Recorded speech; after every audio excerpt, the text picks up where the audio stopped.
Jr. He was a college student at Tuskegee Institute. He was a veteran in the United States Navy, and he's one of the many Black veterans whose life was taken violently by white people here in America. His life was taken because he had the audacity to use a whites-only restroom. He was 21 years old. This is Lieutenant Colonel Lemuel Penn. He attended Howard University in Washington, D.C., and became the assistant superintendent to Washington, D.C. public schools. While driving back home to D.C. from a training in Fort Benning, Georgia, their vehicle was followed by a group of Ku Klux Klan members, and those white men fired shots into Lieutenant Colonel Lemuel's vehicle, subsequently taking his life. Lieutenant Colonel Lemuel Penn was a Black veteran whose life was taken at the hands of white people here in America. This is Clifton Walker. He was a U.S. Army veteran that fought in the Korean War, and on his way home from a late shift at his job, he was stopped by members of the Ku Klux Klan and had his life stolen by these violent men. Clifton Walker was a Black veteran whose life was taken at the hands of white men here in America. This is Lewis Allen. He was a United States Army veteran that served in World War II. Lewis Allen was killed on his own land in Liberty, Mississippi, by a mob of white men because he had the audacity to go and register to vote. Lewis Allen was a Black veteran whose life was taken at the hands of white men here in America. This is the famous civil rights activist Medgar Evers. Medgar Evers was a United States Army veteran that served in World War II. Medgar Evers is well known for his work during the civil rights movement. While Medgar Evers was getting out of his car in his driveway, he was assassinated in front of his wife, right in front of their own home. Medgar Evers was a Black veteran whose life was taken at the hands of white men here in America. This is Lamar Smith. He was a veteran that fought in World War I, and he was a known voting rights advocate down in Brookhaven, Mississippi. Lamar Smith's life was taken on the courthouse lawn for trying to get Black people to vote in the local elections. Lamar Smith was a Black veteran whose life was taken at the hands of white men here in America. This is Maceo Snipes. He was a veteran that fought in World War II. Maceo Snipes went back to sharecropping after the end of the war down in Butler, Georgia. After he had voted in the local elections, members of the Ku Klux Klan pulled up to the land where he and his family sharecropped.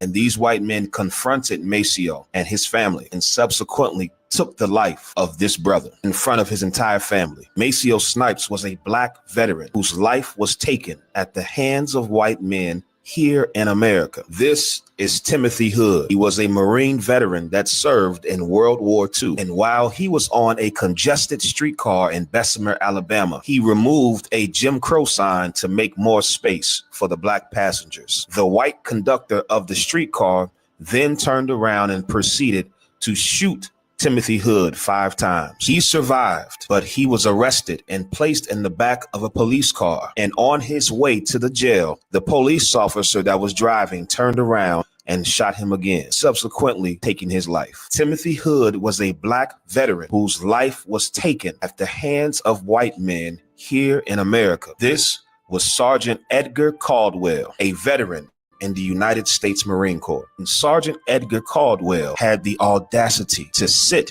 in the white section of a streetcar. A group of angry white men tried to remove Sergeant Edgar Caldwell from that seat, and a fight ensued. In self-defense, Sergeant Edgar Caldwell pulled out his firearm and shot in the group of white men trying to harm him. Well, one of those white men died and the other was seriously injured. Sergeant Caldwell was arrested and 5 days later tried by an all-white jury and was hanged in front of 2,500 white spectators. Sergeant Edgar Caldwell was a Black veteran whose life was taken at the hands of white men here in America. There are so many other countless Black men who served this country bravely and honorably just to come home and be dishonored by the very nation that they fought for. And many more have lost their lives from the cruel, unrelentless violence of white America. When you say Happy Veterans Day, this is who I choose to remember.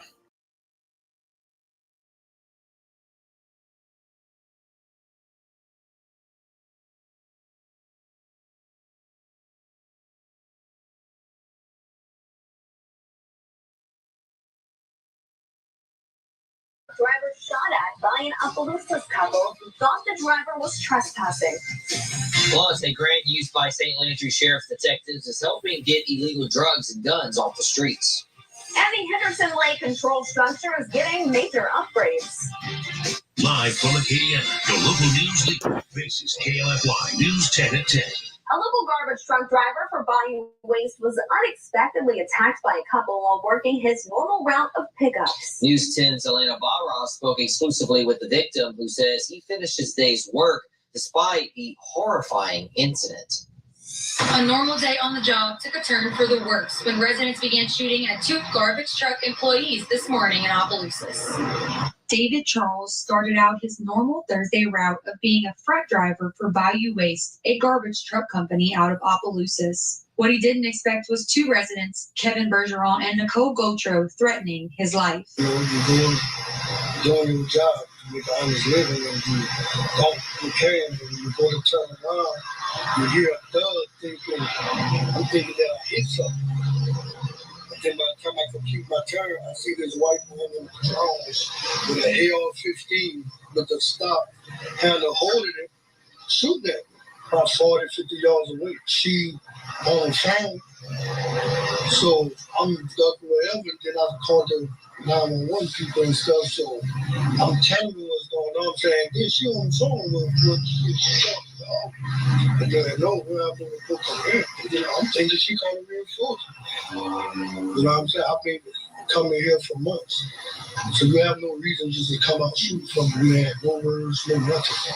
The St. Landry Parish Sheriff's Office says they were contacted by Nicole Gautreaux because she thought there was someone trying to take stuff out of her yard, which then led to her and the man at the house raising a gun at David Charles. Dispatchers claim to have heard a gun go off while on the phone. When we get there, we see that Miss Gautreaux and her friend were outside, and the friend was not properly dressed, had a rifle, and was threatening to shoot anybody that came in that yard. So that's when the deputies got the gun away from the guy, talked to him and gave it up. And so they shot, the male shot at the garbage truck but didn't hit it.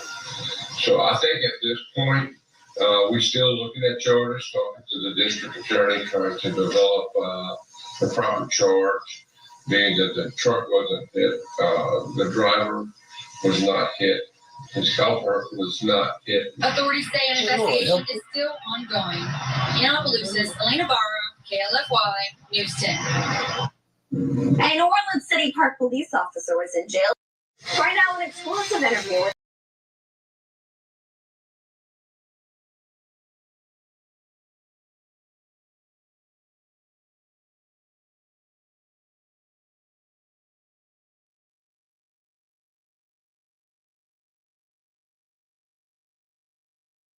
Christ is not the truth. Yo, and I'm gonna show you. I'm gonna give you an example. Was not Christ Adam? Yeah. Did Adam sin? Yeah.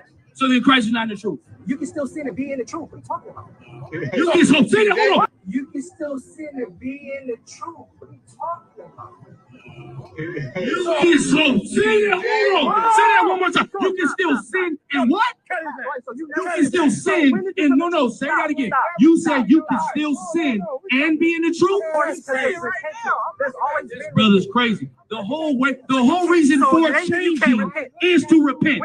What is the doing? No, I'm not saying that I didn't sin before I came into the truth. You said you can still sin and be in the truth. So you can be in the truth and sin. Wait, was Adam? No. I don't want you to run from that. You said, listen, this is a conversation. No, I didn't say a just man couldn't fall. I didn't say that. What I said is that he said we can still sin and be in the truth. No, yeah. But you can repent. I didn't say you could repent. But that's not how it came off. How is it not? You just literally said, I can still sin and be in the truth. Like that's casual. That's not how this works. That's like saying Christ is not in the truth. Yo, and I'm gonna show you. I'm gonna give you an example. Was not Christ Adam? Yeah. Did Adam sin? Yeah. So then Christ is not in the truth. You can still sin and be in the truth. What are you talking about? You can still sin. Hold on. You can still sin and be in the truth. What are you talking about? You can so say that. Hold on. Say that one more time. You can still sin and what? You can still sin and no. Say that again. You said you can still sin and be in the truth. This brother's crazy. The whole reason for changing is to repent. What is the do? No, I'm not saying that I didn't sin before I came into the truth. You said you can still sin and be in the truth. So you can be in the truth and sin. Wait, was Adam? No. I don't want you to run from that. You said, listen, this is a conversation. No. I didn't say a just man didn't fall. I didn't say that. What I said is that he said we can still sin and be in the truth. No, yeah. But you can repent. I didn't say you could repent. But that's not how it came off. How is it not? You just literally said, I can still sin and be in the truth. Like that's casual. That's not how this works. That's like saying Christ is not in the truth. Yo, and I'm gonna show you. I'm gonna give you an example. Was not Christ Adam? Yeah. Did Adam sin? Yes. So then Christ is not in the truth.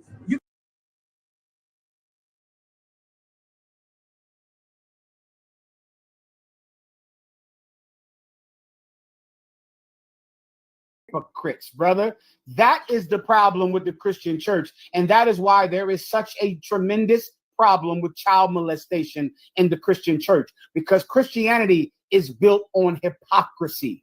Christianity is not a place that you go to change. It is not a belief system that you join to change. It is the belief system that you join to be comfortable without changing.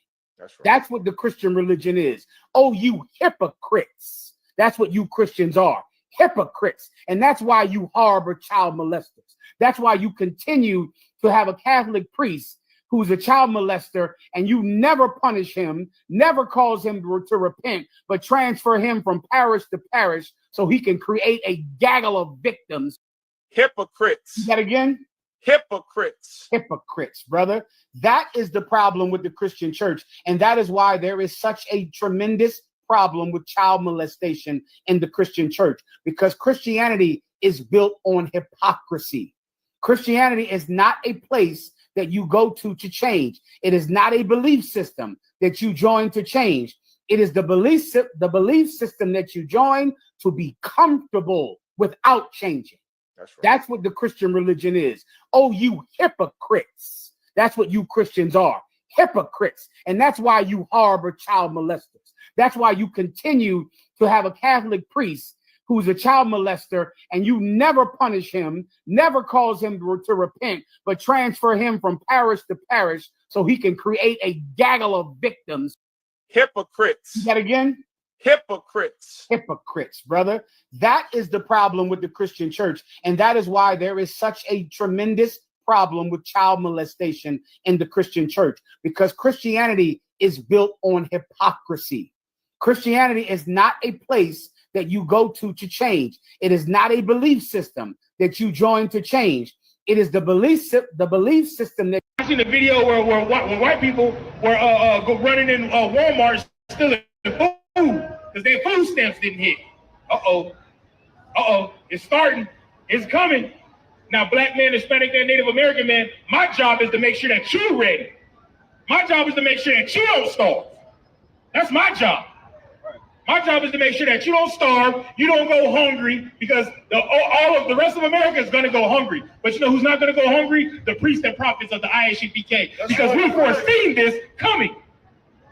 Because Commander General Hunter been telling us to stock up on food. Commander General Hunter been telling us to get ready. So that's what we've been doing, getting ready. While everybody been out here shucking and jiving, all at the club, chilling. You know what I mean? Now the time is now. Ain't no play no more, because you ain't getting no food. Now your baby's going to be hungry looking at you like, Mom, Dad. And you're going to be like, oh, well, I was playing. I was playing with life. Well, guess what? We don't play with life here in the ISUPK. We take it serious because the souls of Blacks, Hispanics, and Native Americans rest on it. They rest on us taking this serious. So Black man, Hispanic man, Native American man, you need to take it serious also. The government is shut down. Now, since the government shut down and the army ain't getting paid, what happens when we go into war? You think they're gonna want to go? They not getting paid? Y'all better get ready. Get ready. We already knew something was coming when they started cutting the veterans benefits, right? When they started cutting the veterans benefits, we already knew something was coming. How you gonna cut the veterans benefits? Now they cut the whole military benefit, the whole military money. Ain't nobody getting paid, but they still expect you to go to work. What's your question? I'm just curious. Like, I see you guys wearing those jackets, and I'm curious what it is. Yeah, the lettering, the wording on the back of the jacket. Yeah. The revolution ends. The Israelite School of Universal Practical Knowledge. So what is that? It's a school where we prove biblically and historically that the so-called Negroes that were enslaved here in the Americas and the indigenous people here in the Americas together are the real children of God. Irish people, black people, Asian people. You're not an Israelite. I just disagree. You're an Irish Edomite. I'm definitely not an Edomite. Definitely are. I'm definitely not an Edomite. No, I'm an Irish man. I'm an Israelite. Okay. All right. Well, you can be whatever you want to be in your mind. In your mind, you can be whatever you want to be, but in reality, you're not. I'm excited to be out here with you guys tonight. I'm very excited. I've been pumping on this for a while. Wow. When I first talked to the ISUPK or whatever it is, they talked to me about how Irish people are Israelites as well. They literally checked my birth certificate before I could even buy this.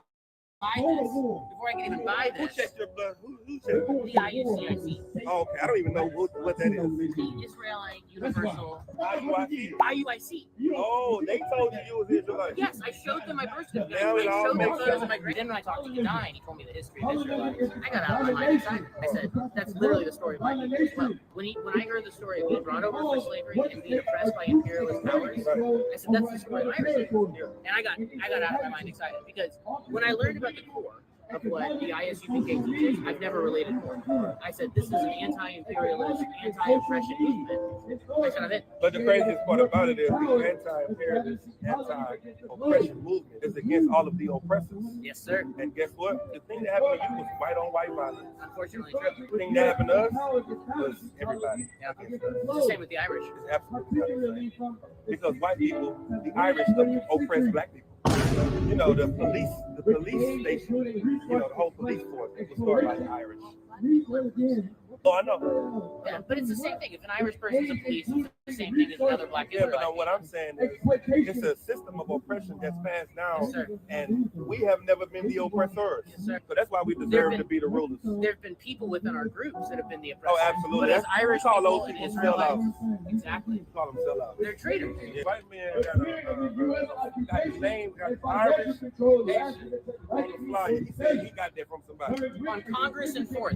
He trying to rewrite history in our face with our flyers. White man. But we're not going to let that happen. Damn right. So you do it like this. You ain't got to do it, but you let it just blow in the wind. You got to say, let go and let God, you know? Africa, but you're still an African But at the same time. wouldn't you be, according to the Bible, are you familiar with the Bible? Do you believe in the Bible? I lead prayers at my church. Okay. So according to the Bible, a Jew is a lineage, a bloodline, a race of people. All black people, you, me, we all come from Ham, whether we like it or not. The only black, We come from Ham. we all, well, like he's not black. Pull out the Zondervan Bible Black. Dictionary. All right, and I'm gonna pull out. No, pull out no, because you made a good point though. You say we all come from Ham, according to the Bible. Black, he's not a Hamite, but like he has dark skin. That's Ham. The only black people that are like Shem are like the Ethiopians. Those are the true Jews. Hold on 1 second. We're gonna read from the Bible, right? You say you preach at your church? Yeah. So this is the Zondervan Bible Dictionary. Make sure you get that on camera. Right? Can you read what it says under Ham? This is the Zondervan's Bible Dictionary, Compact Bible Dictionary, page 213. Ham, verse 1, the youngest son of Noah, born probably about 96 years before the flood, and of one of 8 persons to live through the flood. He became the progenitor of the dark races, not the Negroes. Of what? Not the Negroes. Of Negroes and Ham is the same. He became the progenitor of the dark races, not the Negroes, but the Egyptians, Ethiopians. Hold on. the Egyptians, Ethiopians, Libyans, and Canaanites.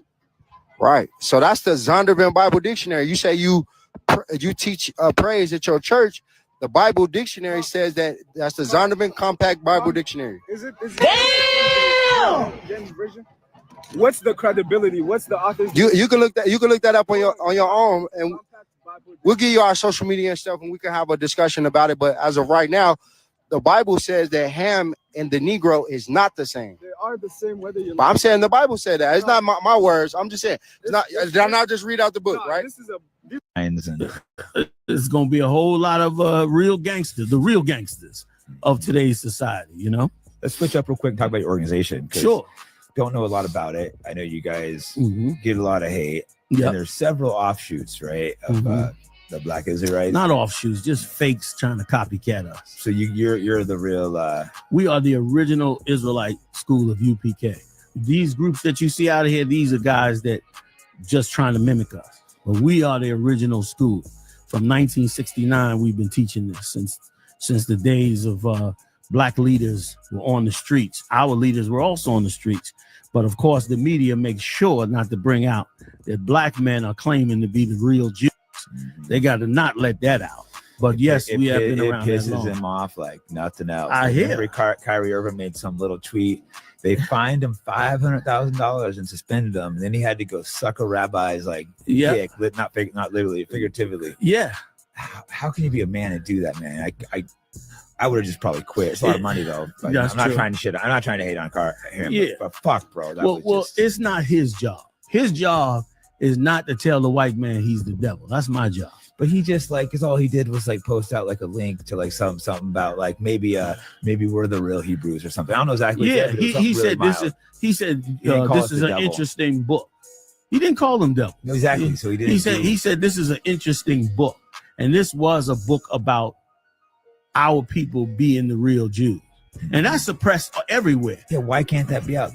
Are you kidding, Jay? That's insane. If that came out worldwide, the world would know that the people living in Israel now who want to destroy the temple and rebuild it are not the people of God. It would destroy the status quo. It would destroy any authority that they had in the Middle East. So they can't ever allow that. Like white people talk about immigrants, right? When really they talking about Mexicans, but then they live in El Paso, Texas. They live in Los Angeles. They go vacation in Cabo. They be at the taco trucks every goddamn day. The audacity of these skinwalkers is crazy.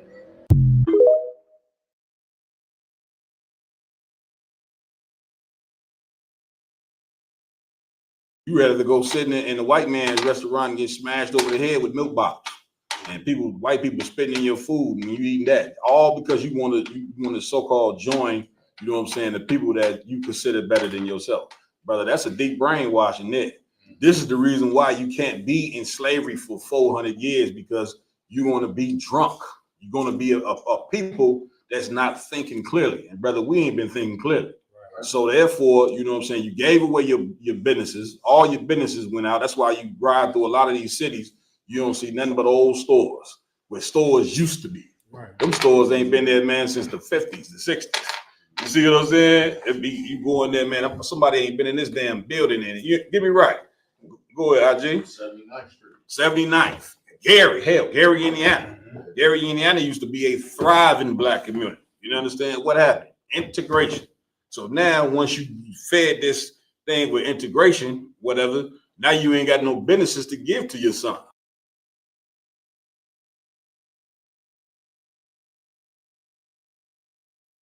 I'm tired of them not leaving us alone, man. And since 1969, we've been exposing our enemies. We've been telling you who this dirty bastard is. His name is Esau, according to the Bible, and he has a reckoning day coming. All these beautiful buildings that you see, they see that clock back there on that beautiful building. Listen, America, there's a clock ticking on your stinking, filthy country. There's a day coming when this filthy country is gonna fall, man. This is what the Lord said. Go ahead and read. The book of John, chapter 8, verse 32. And ye shall know the truth. And ye shall what? Know the truth. and the truth shall make you free. The Lord said, ye shall know the truth, and the truth shall make you free. That's right. What is the truth? Blacks, Hispanics, and Native Indians are the greatest thing walking the earth. Right. That's the truth. If you're Hispanic and you're listening to the sound of my voice, you are God's chosen people. You're the greatest thing on this goddamn planet, man. What's the truth? The white man is looking at you like you're an animal. And you're not an animal, man. You're not an animal at all. The white man is the animal. The white man is the most diabolical beast on the earth. The Bible calls the white man the most subtle beast of the field. But yet and still the white man put you in cages like you're a goddamn animal. One day the white man's gonna go in cages. One day the white man is gonna go right where he belongs, in a goddamn cage, man. The Lord said one day you won't even see white people on the face of the earth again. Because the Lord is tired of the crimes of the white man. You think we're back? Listen, we're tired back here. We're tired of being sick and tired, man. And the only way that we can wake up people up, the only way the Lord can wake up people up is by sending our oppressors to persecute us just a little more. This persecution that ICE is sending to us, maybe this is what will wake up our eyes and show blacks and Hispanics that it's time more than ever to come together, man. It's time to put your petty differences aside and join hand in hand. You know, once before blacks and Hispanics was joined together, we was the most greatest army and the most greatest nation on the face of the earth. We had the kingdom of heaven. But then the white man came. Then the white man came and did something great called divide and conquer. And when this white man did this, he played us on each other. Now our Hispanic brothers don't like our black brothers. Our black brothers and sisters don't like the Hispanic brothers and sisters. But with ICE doing what they're doing, listen, we told you in the ISUPK that ICE wasn't going to stop at the Hispanics. We told you they was coming to the niggas too. And what's happening right here in Chicago? ICE came to the niggas' doorstep. And what do we have to do? We got to put our petty differences aside and learn to love each other again. And blacks, Hispanics, and Native Indians, if you want to come back to your former glory, you got to learn to love one another. When the scriptures say love your neighbor, it's not talking about the so-called white man. See, the Christian pastor has failed you, man. The Christian pastor got you, when the so-called white man unalive you, they say, oh, forgive and love that white man. You got to love your neighbor. God damn the white man, man. This is your neighbor. If they on this sign right here, if they so-called black, Hispanic, or Native Indian, that's your neighbor, man. And the Lord said that you got to love that so-called black man. If you're a Hispanic man, you got to love that nigga, man. If you're a so-called black man, you got to love that Hispanic man. Why? Because they understand the plight. They understand what you've been through because they've been through it too. They understand what you're going through. When George Floyd died, they understand the hurt because they're hurting too, man. They're hurting now, and they need brothers and sisters to join together.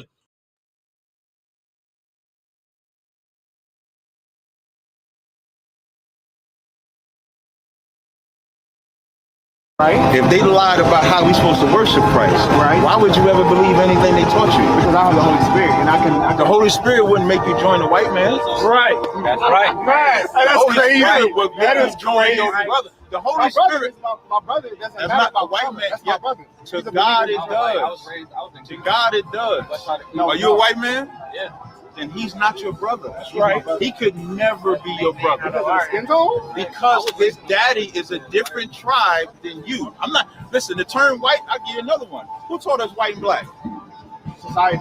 No, they did not. You got to put ownership. This is a problem with Christians, black Christians. White man taught us white and black. Before we got to America, who taught us white and black? Nobody. You was a tribe. Even when we was Israelites in Africa, you was a tribe. Your tribe got taken away from you by his ancestors. How the fuck can he be your brother? Right. Right. How could he? Right. When he's benefiting off of what his ancestors did to your ancestors. He on the top, you on the bottom. but you're gonna follow the religion that not you. You're just a prophet. God is love, God. You're the if God was all love, where was the love when His people wasn't enslaving us? You know what we did? We disobeyed God. That's a dump. Now you're doing some. What's not Uncle Tom because he wasn't a sellout. Give me Sambo. Sambo. You being a Sambo right I'm now. a Sambo. Because this is what black men do. When I start when a black man calls white people out for their crimes, you try to point out to something we did. Right. We're not talking. If we was talking about our crimes, let me just finish. I have no problem talking about what black people did. That ain't what I'm talking about right now, though. I'm talking about what white people did, and let them own up. Like you want me to own up right now? Let them own up. You believe in Christianity because the white man stripped us of our identity, our culture, our language, and then gave us some white Jesus, taught us if we were good slaves, we would die and go to heaven, while he established his heaven on earth. Right. And that's what you telling me is the God we should serve? No. Meanwhile, if you touch a white man, do they not get vengeance? Right. Do they not go kill people? Right. 9/11 fell. What is it, 3,000 people in 9/11? Right. 3,000 people fell in 9/11. They slaughtered millions of innocent people, and white people didn't bat an eye. Right. Because they get vengeance. What they teach us to be. That's how. They teach us to do nothing. That's right. So how could you ever follow that God? Break it down. Tell me how you can follow that God. With that, right? That God, not the God of the Bible, that God that the white man I don't taught. follow that God. That God Yes, you do. That God, no, I don't. That Jesus that's weak, that Jesus that's a white man that with all that blind, I don't rock with that. But you weak as shit right now. How so? Because you with him. Oh, right. So I'm weak with him. Yes. So he makes me weak. Yes. Because of what his ancestors said. Yes. Because of what they put in your mental. And your mental, you're fighting me.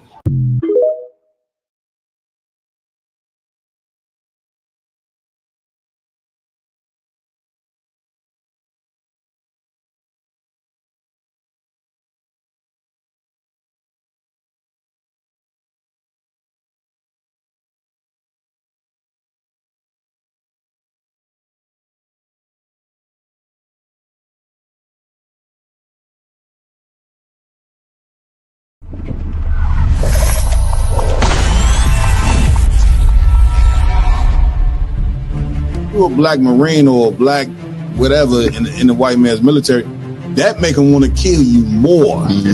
Like when they see the uniform on you, they get an extra disdain for you. You know what I'm saying? Because they don't understand why in the hell do you want to fight for them?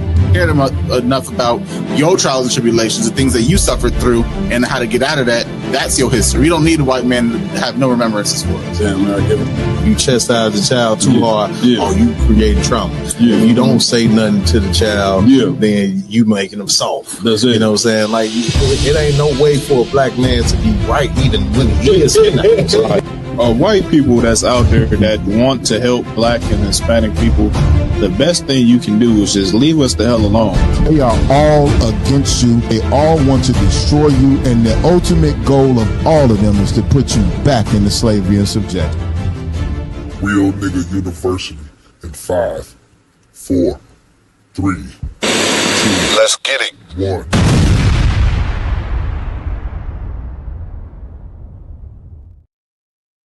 This is to all Israelite groups and all Israelite communities and all breakoffs from One West and breakoffs from breakoffs from breakoffs from breakoffs. No matter what rainbow uniform you wear, red, white, purple and white, all white, it don't matter. You should all treat the ISUPK like your weird, misunderstood Sabbaths.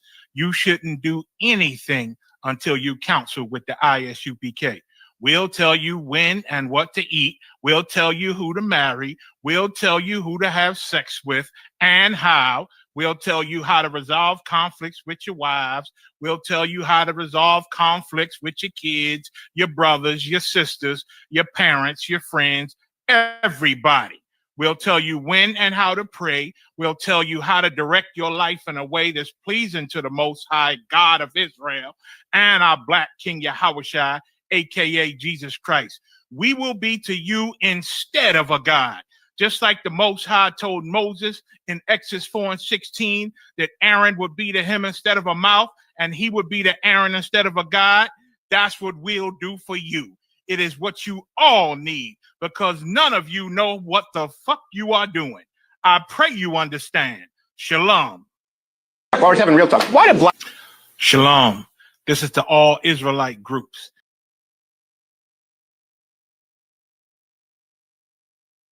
Man, listen, that is one hell of a way to start a show.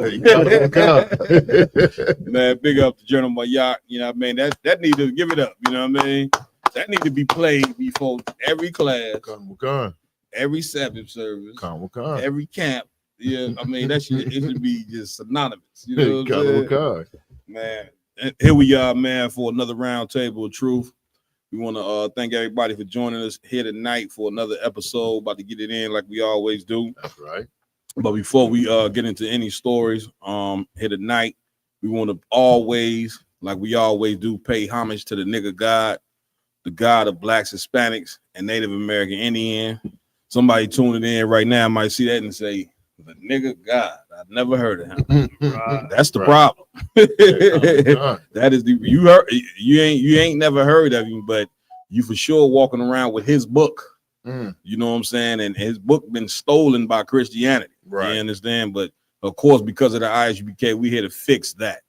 You understand? With also, we want to give it up to our king, you know what I'm saying? Yahweh Shah Mashiach, who the world ignorantly calls Jesus Christ. Give him a hand as well.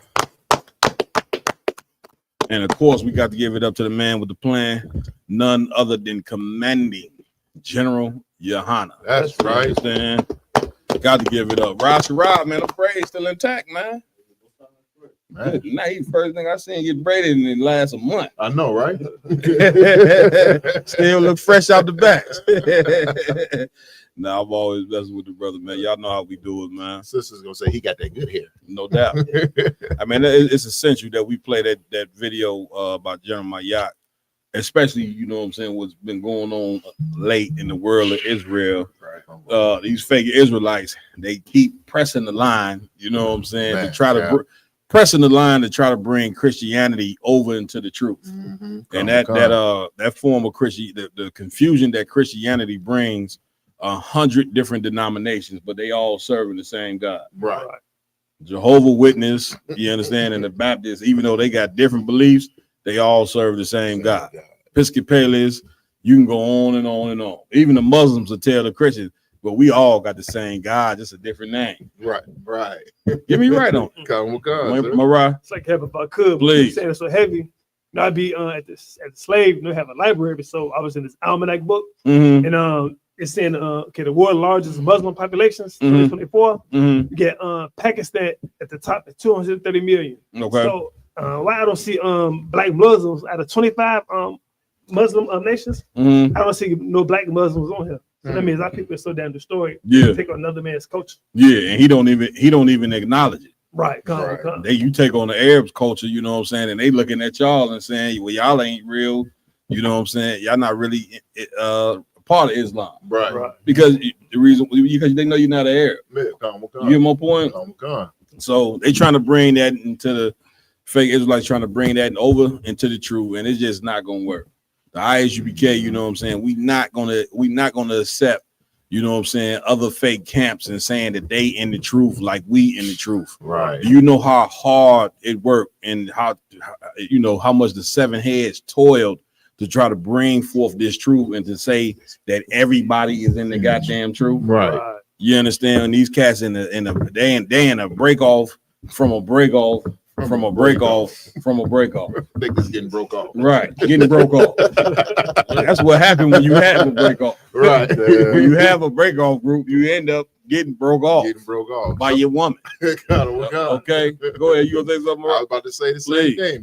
They get broke off by their woman playing. They play hot the pegging kid. That's what happened. You know what I'm saying? So, big shout out, man, to ISUPK California. They had a hell of a camp.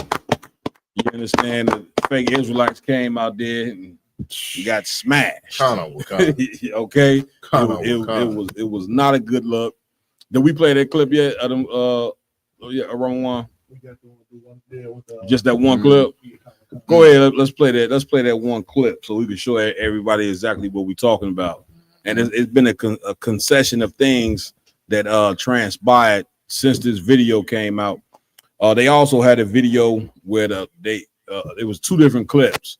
One of the clips, the cat said that you could still sin and be in the truth. We about to play that. Then they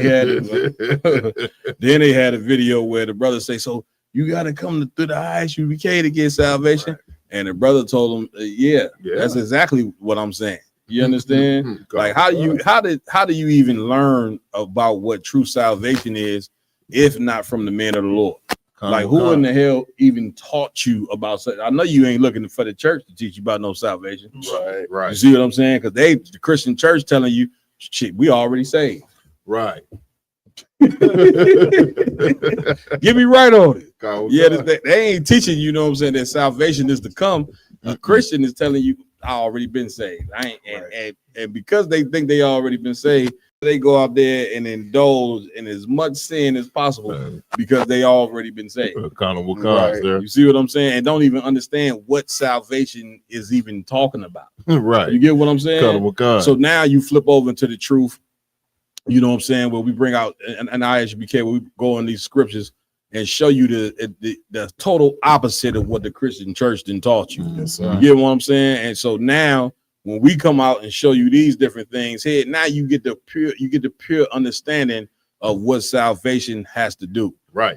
Do with salvation has to do with the return of Christ.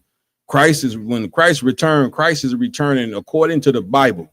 Christ is returning for destruction. That's right. He ain't returning to hand out roses. You understand? And hand out cups of water. You know what I'm saying? And whatever, flowers. And hugs and kisses. You understand? Like the man, according to the Bible, the book of Revelations, and many other precepts in the Old and the New Testament, the brother is returning for destruction. That's right. Now, when this destruction take place, you're going to want to be saved from this destruction. And that's what the salvation is talking about. Then salvation pertains to a certain body of people.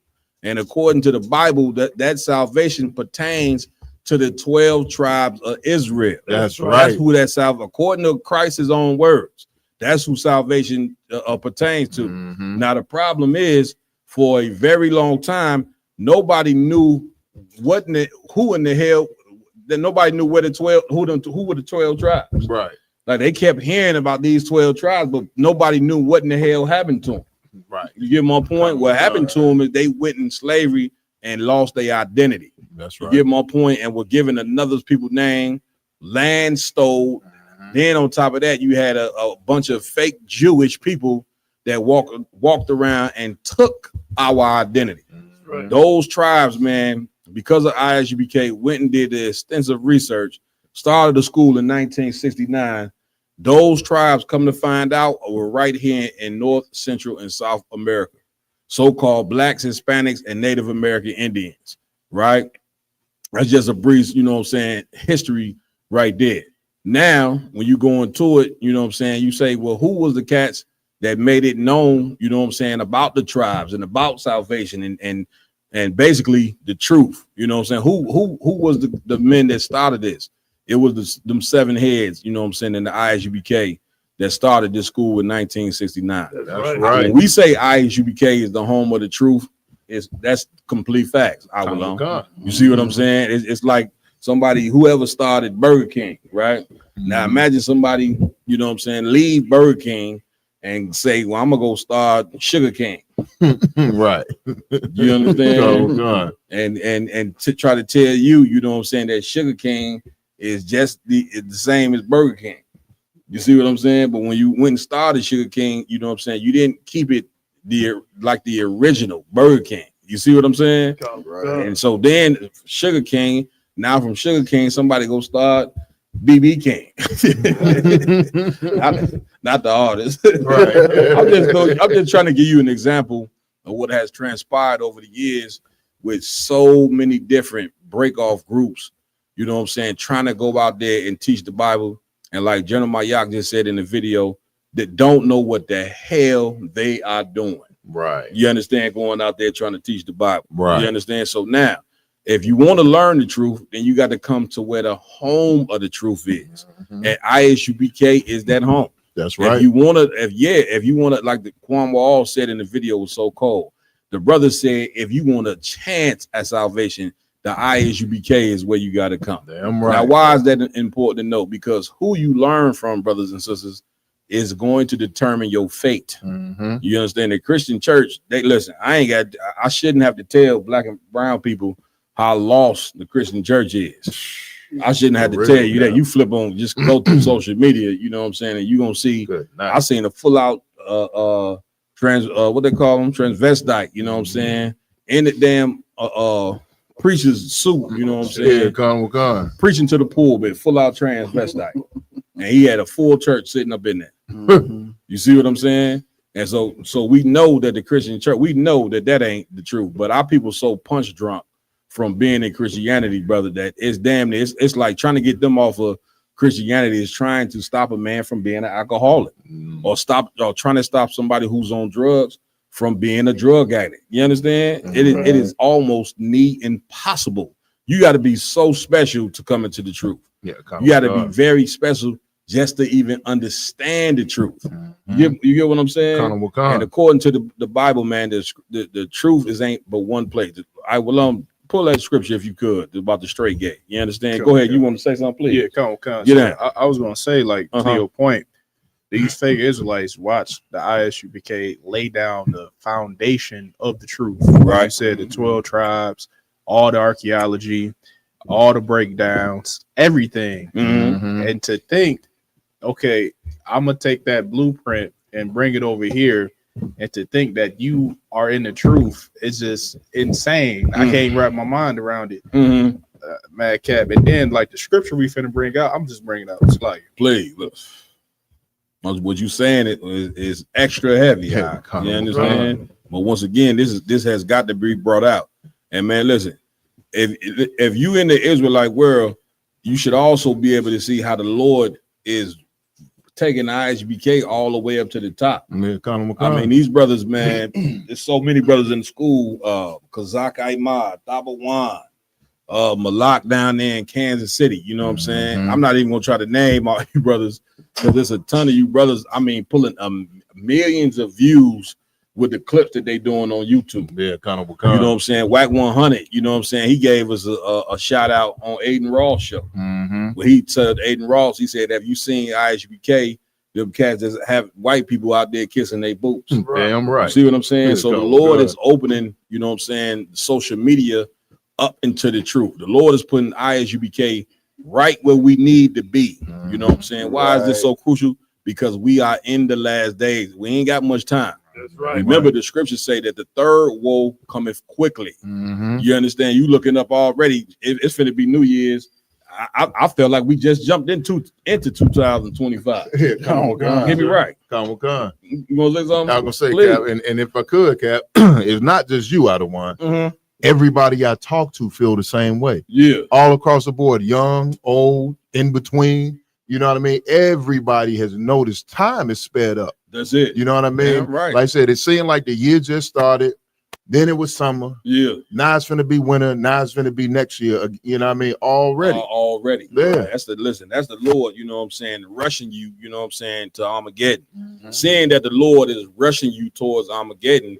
Now is the time for you to be getting your shit straight. That's right. And listen, and I mean quick. This ain't playtime over with, Lamont.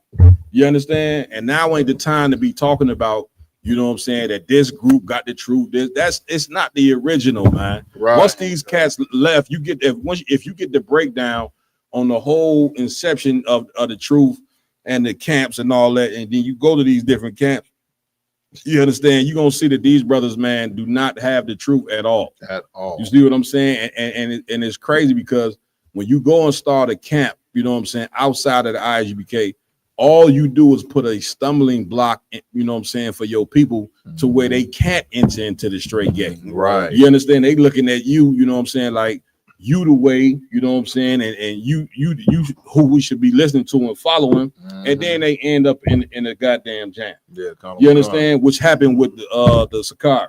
Right. So you think Sakari, them brothers in Sakari, you think they would have, you know, got wise after they found out that their leader was getting pegged. I know that's one hell of a pill to swallow. Would have thought. You see what I'm saying? It's one hell of a pill to swallow when you find out, you know what I'm saying, that your leader is getting pegged in his behind by his woman. But so you to think that you to say, you know what? Well, maybe we should go try out ISUPK. Nah, you ain't do that. What you wanted it to go do is go start another fake camp. You know what I'm saying? On top of that, right? Then you start a camp. Then the camp. How many camps came out this damn Sakari in just this short amount of time? About 5. Yeah. Are you serious? Get me right. Yeah, about 4 or 5 camps, Cap. Damn. And if I could, sir, Please. and keep in mind, Sakari was a breakoff from GMS, who spawned. How in the hell can you be a breakoff group from GMS? Because I won. Are you serious? Hey, God. Like, have you never? A lot of people probably don't even know who the hell we talk about. GMS is an Israelite group where they leader used to be in the truth, right? Held a high rank in the truth, but the brother left. You know what I'm saying? Doing the split when they went. You know what I'm saying? And started the House of David. You understand? Now, again, I wasn't around during that time, but all this information that I'm telling you right now was confirmed by a man who was there. Right. Commander Jenny Yohana was there. And so this brother went with the House of David, which was a breakoff group from the ISUPK. Right. From there, he left the House of David and went and started GMS. Now, in case you don't know about GMS, them brothers right there teach that when the kingdom of heaven come, when blacks, Hispanics, and Native Indians be in rulership, they gonna be allowed to rape white women. Right. Okay. Right. So we're gonna do all this work that we doing, not sleep with them right now, just to get in the kingdom and go ahead and have sex with a white woman. Right. Good night. You see what I'm saying? That's what we're gonna do in the kingdom of heaven when it's a sin. We're gonna be allowed to do a sin in the kingdom of heaven. That's what we're gonna be allowed to do. That's a brother that lacks understanding. Yeah. Not only that, them brothers also taught that when a woman, you know what I'm saying, when a young girl has a menstrual cycle, that she's ready for sex. This is what they taught. I bet they probably still teach. Yeah, I don't know. At GMS, the Lord pretty much destroyed them. I haven't seen too much of them. You see what I'm saying? These brothers was sick as could be. You know what I'm saying? They so sick they got cut on the street by what was it? Polite.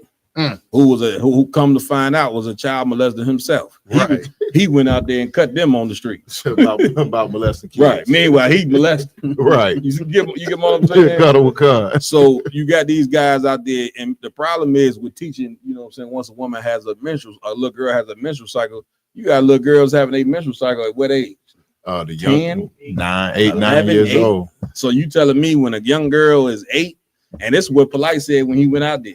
See if you can find that clip of GMS when Polite went out there, you know what I'm saying, and got cut by Polite. Yeah, You know what I'm saying? Two, you know what I'm saying, sexual deviants having the battle on the streets. You see what I'm saying? Calling themselves Israelites, and then y'all wonder why we saying we are not affiliated with anybody. So we're supposed to be affiliated with some cats that's out there teaching. You can go sleep with a damn 9-10-year-old. Get me right on this situation. You see what I'm saying? And so we about to play the clip right now. This is what GMS was teaching for a very long time. Now, the cat who used to run Sakari, brother's name was Gorilla Hebrew. Well, that's the camp that he was in. Right. You understand? I ain't sure how long he was in that camp, but that's the camp that he was in. A camp that was teaching you gonna be fucking white women and, you know what I'm saying, be able to have basically molest and rape look girl. This is what a man of the Lord gonna be doing. You a grown man, you gonna be able to have sex with a 9-year-old. Right. Get me right. You see what I'm saying? And this is what this cat, the head of Sakari, was his introduction into the truth. I mean, not into the truth, introduction into basically a lie. Right. You see what I'm saying?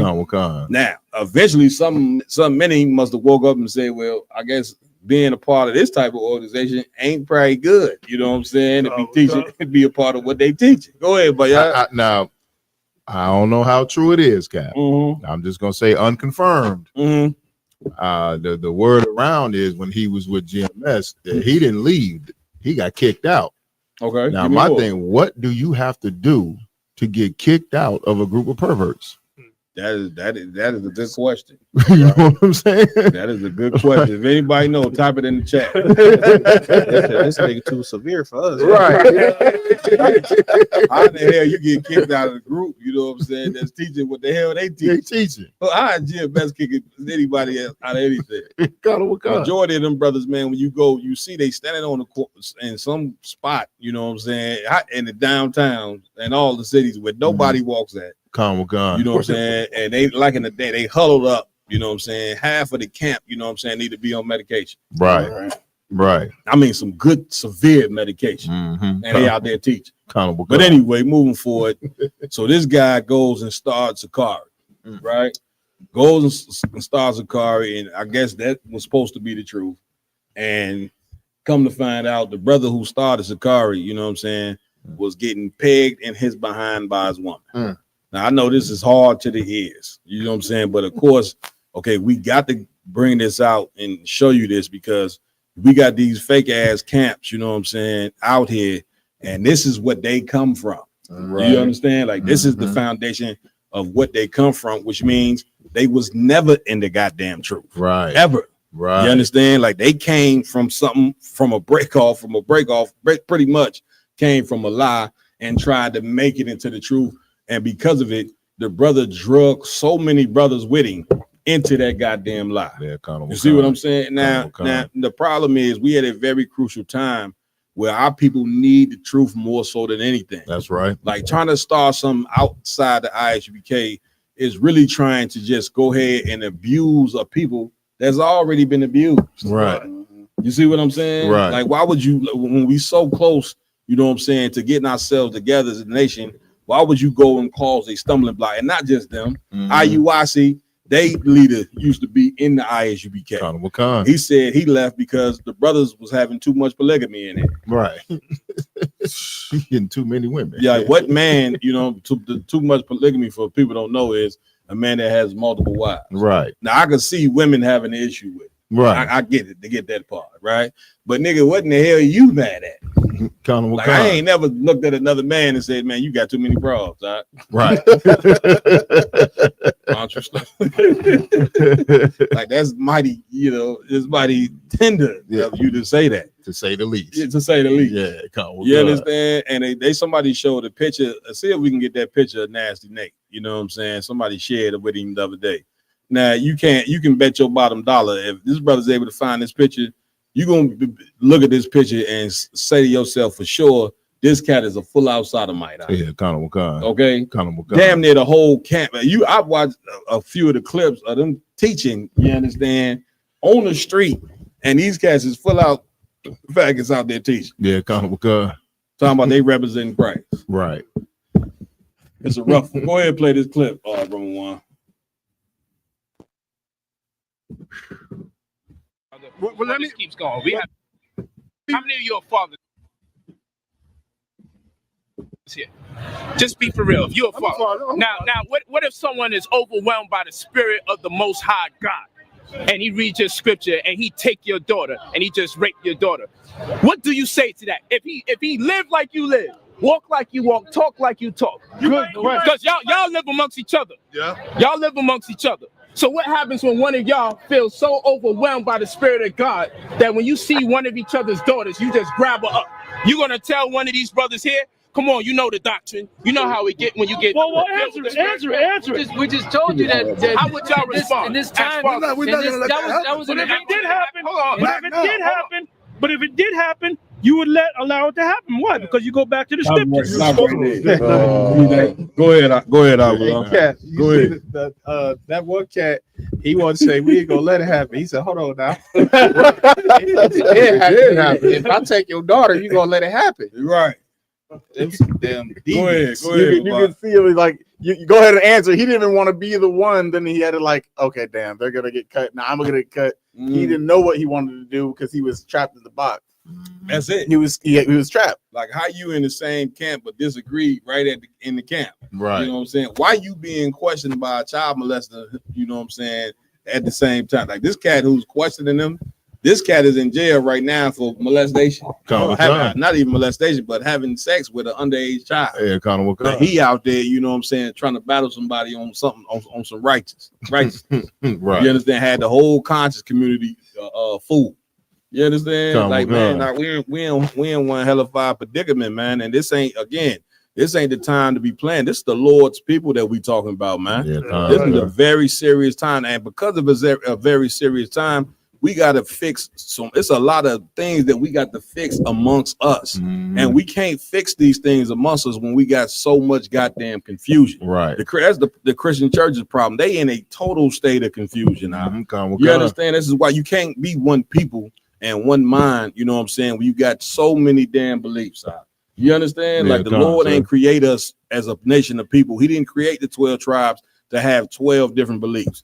Some of these nations, man, the gods in the past, man, they had 365 goddamn gods, you know what I'm saying, in the past. Yeah, which is a god for every damn day of the year. Right. You get what I'm saying? And then God. brought that over into Christianity.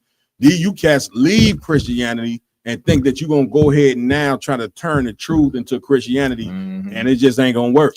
You know what I'm saying? And the Lord is showing you every day that He is with the ISUPK. That's right. And because He's showing the earth that He with the ISUPK, now you got these groups ready to tell you, Israelite groups now, they ready to, from what I'm hearing, I don't know.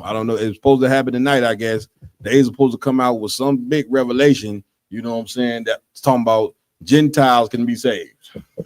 Oh, Jesus Christ. Wow. Go ahead and finish playing this clip. We'll get into that later. That's something new. Right. The Christian church already teach all nations can be saved.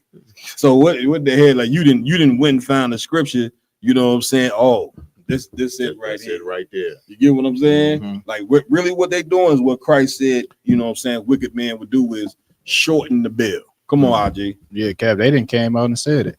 They them niggas in vocab alone are brothers.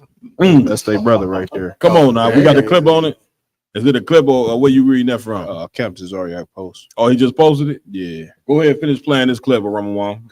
Hold on. You're gonna allow one of your brothers to rape your daughter? You say rape as if rape simply means to grab. No. We talking about now. We read the verse. Where someone was in the kingdom of heaven. Hey, look, no. We read the verse, man. When the kingdom is established, we're gonna get women when they 12 years old. Right. All right. Say it again. As soon as they start in the kingdom of heaven, when their period starts, that's when they become a woman. Okay. All right. So we're gonna deal with them when their period starts. Right.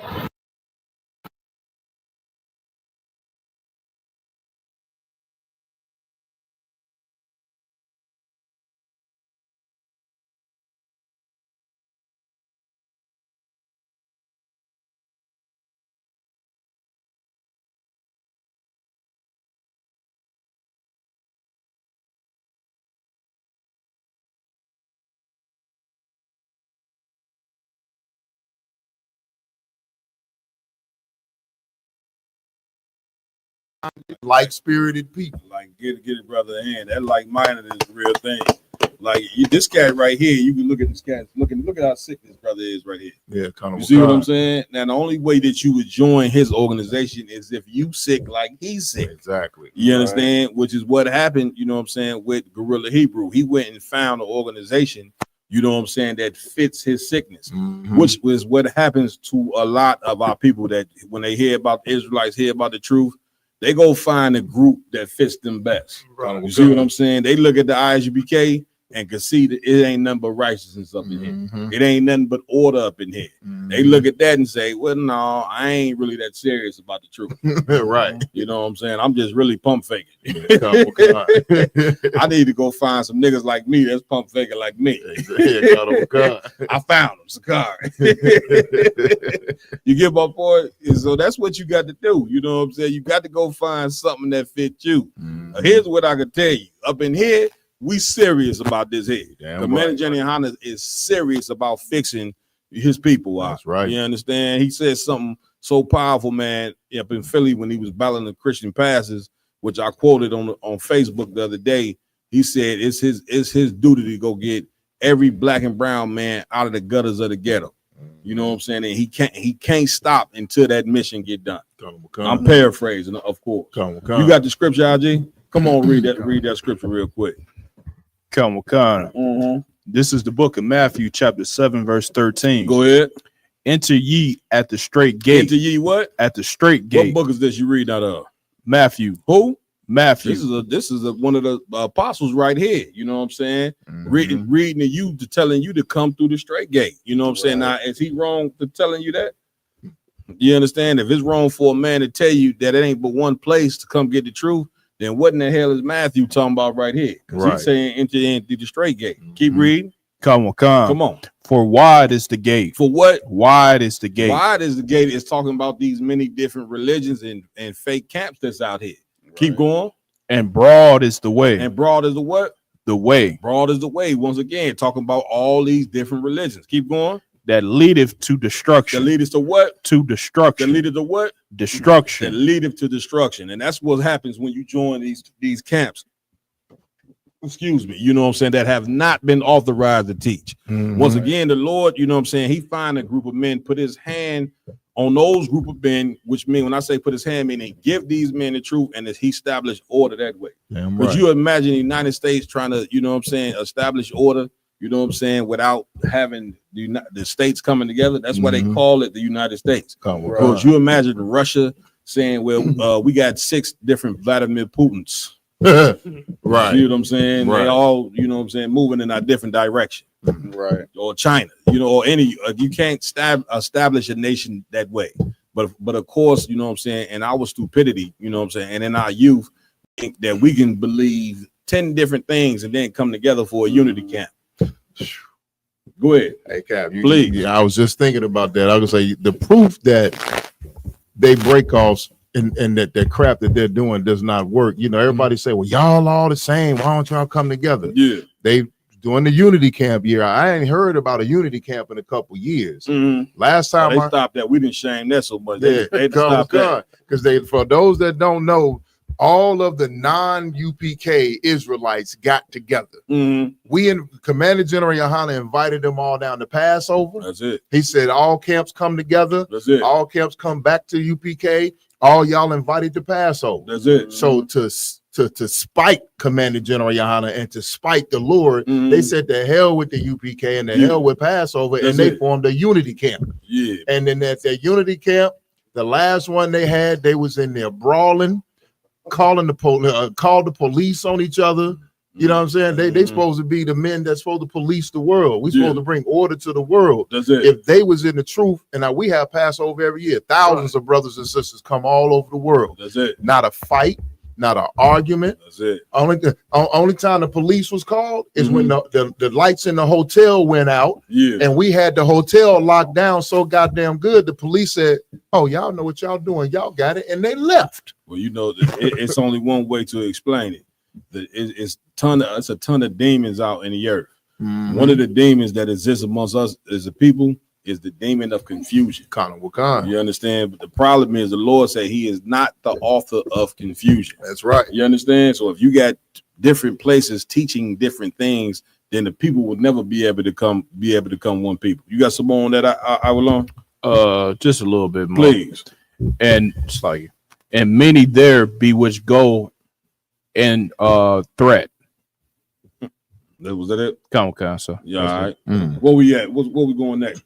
Run one. You want to go ahead and finish playing? That was it. Was that it? Yeah, that was it. All right, no, so what we at next with it? We done with that. Oh, okay. We're done with the whole Israelite groups and everything like that. Yeah, I believe unless we got something else we want to touch on. Did we play the video or the camp out in Cali? Oh, live, sir.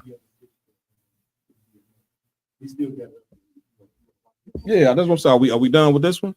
Yeah, we done. Yeah, let's play the one in Cali.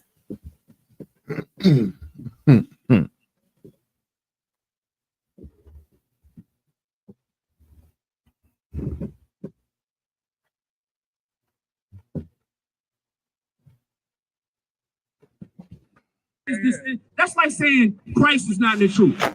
Yo, and I'm gonna show you. I'm gonna give you an example. Was not Christ Adam? Yeah. Did Adam sin? Yes. So then Christ is not in the truth. You can still sin and be in the truth. What are you talking about? You can so say that. Hold on. You can still sin and be in the truth.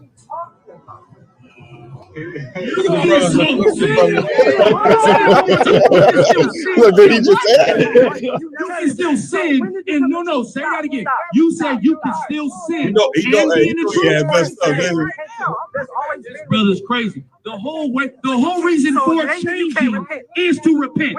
What is the doing? No, I'm not saying that I didn't sin before I came into the truth. You said you can still sin and be in the truth. So you can be in the truth and sin. Wait, was Adam? No. I don't want you to run from that. You said, listen, this is a conversation. No, I didn't say a just man couldn't fall. I didn't say that. What I said is that he said we can still sin and be in the truth.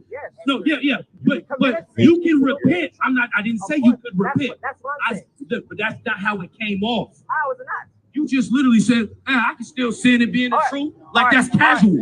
That's not how this works.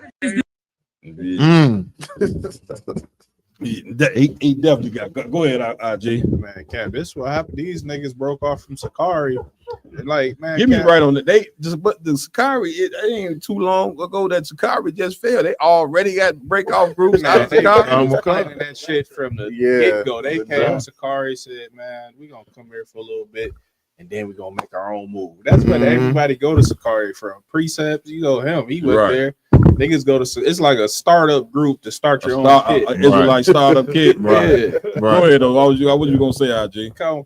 These niggas just so shameful to the truth. Motherfuckers come with hats to camp and head covered. They be in Jordans. They be in a dress with fringes on and shit. Yeah. You niggas is disgusting. Y'all not in the truth. Damn right. Give it right. Listen, and again, this is what happens. This is what happened when you infiltrate the truth. This is what happened when you come from, GMS. Right. You know what I'm saying? Leave GMS, go to Sakari, you know what I'm saying? And then now it's just look what we got out here. Free for all. Right. And then here it not only just a free fall, not the different camps that broke off of Sakari. Now in they stupid mind, they figure they ready to come deal with One West. Right. Like you know that's a hell of a demon. Yeah, brothers went out there in Cali, on Hollywood Boulevard, I believe that is, and that's just one clip. If anybody got that clip where the brother said, do you have to come to ISUPK, you understand, to get salvation, please share that clip. You understand? Because that was a very, very powerful clip. We looked all over, we looked for it for an hour. We believe they took it down, you know what I'm saying? And I wouldn't be surprised if they took it down, because it's so much what the truth is all about. Right. You understand? If you a Black, Hispanic, or Native American Indian and you ain't never heard of ISUPK, man, you better get up on it, and I mean quick. And I ain't just saying that because I'm in here. You see that? I'm saying it because I've been around Commander General Hunter, been around the generals, the brothers, the sisters in here, and haven't experienced no brotherhood like this ever in my life. You see what I'm saying? Like, we think that we got brotherhood, you know what I'm saying, in the church or in gangs or whatever, cliques and all that. Nah, that ain't no brotherhood. You know what I'm saying? You should be able to see, you know what I mean, that at this point in time, the things that we think our brotherhood and sisterhood haven't worked. You see what I'm saying? Like, we full out hate each other at this particular point because we don't know what we're doing. Right. You know what I'm saying? And we don't know what we're doing because of the poor and ridiculous leadership, you know what I'm saying, that we have. Again, leadership is the most important thing for us as the people. So real quick, get for me Acts the 5th chapter. We're gonna pull this and we're gonna be pretty much done with this. But I just want to pull this chapter right here just to show you that whenever you try to make yourself be in charge of a people that need to be fixed and you don't know what the hell you're doing, then the end result is that the people end up destroyed from you trying to put yourself in a position of leadership when the Lord ain't make that position for you. Like Commander General Hunter is the leader of this nation because of his pedigree. It ain't because he just rolled out the bed and said, I want to be the leader of Black people. The brother, you know what I'm saying, got a pedigree that come all the way from the damn 80s when he was in the school, that the 7 heads passed this position down to the brothers and told Commander General Hunter, if we leave, you don't ever leave. And that brother followed that order until this very day. You understand? And because General Yohana is thorough in what he's doing, and because he's sincere about fixing, you know what I'm saying, black and brown people, which nobody else is sincere about it. Your celebrities, they ain't sincere about nothing. Right. Only thing they sincere about is getting the check. As far as what happened to their people, they can care less. You see what I'm saying? Well, that ain't gonna work. You see what I'm saying? You need some men that want to go and fix, you know what I'm saying, they goddamn people, and Commander Jenny Hunter's demand for that job. IG? Man, Kev, you was talking about pedigree. I wonder, I was saying this hypothetically. If would Chief Head Priest Yeshaya recognize Guerrilla Hebrew? Would he recognize his authority? Would he recognize Nasty Nate's authority? Right. Would he recognize who else is out here? These so-called fake leaders. That's about the, you know what I'm saying? That's about the two, you know what I'm saying, that majority of people know. And of course, there's a ton of other fake camps out there as well. But go ahead. None of the 7 heads would recognize any authority coming from any fake Israelite group leader. That's but it. They will recognize Commander Jerry. That's it. Right. That's just case closed right there. Damn right. Give it up. You understand? And I'm gonna tell you who else ain't gonna recognize their authority. The demons. You know what I'm saying? Y'all going out there teaching, you know what I'm saying, and that Lord have not authorized you to teach. You know what I'm saying? You're gonna end up in a very bad place. That's coming soon. That's coming next. You know what I'm saying? Like the Lord right now is about to show the entire earth, you know what I'm saying, who he is with. That's why Christ even said out of his mouth, you shall know them by their fruits. Right. You see what I'm saying? Like it's gonna be well known that, but the truth ain't but one place. Right. And that's beneficial and healthy for us. You got that scripture? You said Acts chapter 5. Give me Acts the 5th chapter. Start, I believe, at verse 35 or verse 36. You got it? Come. Go ahead, read that. It's the book of Acts chapter 5 and verse 35. Come on. And said unto them, ye men of Israel, take heed to yourselves. Go ahead. What ye intend to do as touching these men. Now these are the disciples. You know what I'm saying? The people was ready to put hands on the disciples because of what they was teaching at that particular time. You see what I'm saying? Like, which will let you know that when you go out there and teach the truth, you're gonna be hated for teaching the truth.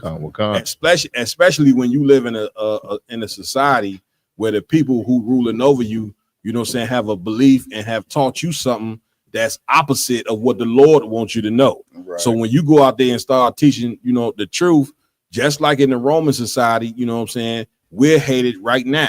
ISUPK is the most hated group for teaching the right things. Like, have you ever sat and examined the things that you would teach and you had a logical mind, you would say, well, what in the hell do y'all hate these brothers for? Right. You see what I'm saying? But we trying to raise people up in righteousness in the midst of a very sick society and sick place. And so these, just like back then, you know what I'm saying, they was trying to stop, you know what I'm saying, the apostles from teaching the truth. Come on, Ramawan. You found it? Oh, we're gonna play that next. Get a brother hand. You know what I'm saying? Damn, yeah, that was like searching for gold. It really was. Go ahead, finish reading, my y'all. Verse 36. Go ahead. For before these days rose up Thaddeus, boasting himself to be somebody. Doing what? Boasting himself to be somebody. I'm the chief head priest. Boasting himself to be somebody. I'm a gorilla. Boasting himself to be somebody. Read. To whom a number of men, about 400, joined themselves. Come on. Who was slain. Who were what? Who was slain. Remember, the scriptures say he was boasting himself to be somebody. You know what I'm saying? Not the Lord. You know what I'm saying? He was boasting himself to be somebody. So the number of 400 men, they was what? Who was slain. Read. And all, as many as obeyed him, were scattered and brought to naught. They were scattered and what? And brought to naught. Now you tell me that ain't what happened with Sakari. But before you even get to Sakari, tell me that ain't what happened, you know what I'm saying, to the brothers that left the ISUPK in the year 2000 and went to the house of David and started many other groups that came out of that. You see what I'm saying? That's what happened to them brothers. And then you look at Sakari now, that's what just transpired with them. Keep going. Let's go. Verse 37. After this man rose up Judas of Galilee. Another cat. Go ahead. In the days of the taxing, and drew away much people.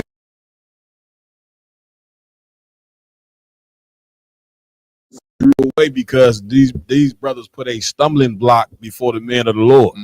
That's what it means, drew away. Like these people meant they supposed to be coming into the truth, but you always got some knucklehead, you know what I'm saying that he gonna go out there and start teaching. Right. Keep going. He also perished. He also what? He also perished. You hear what the Lord said? He also perished. You know what I'm saying? What happened to the cat that was in charge of the candy canes?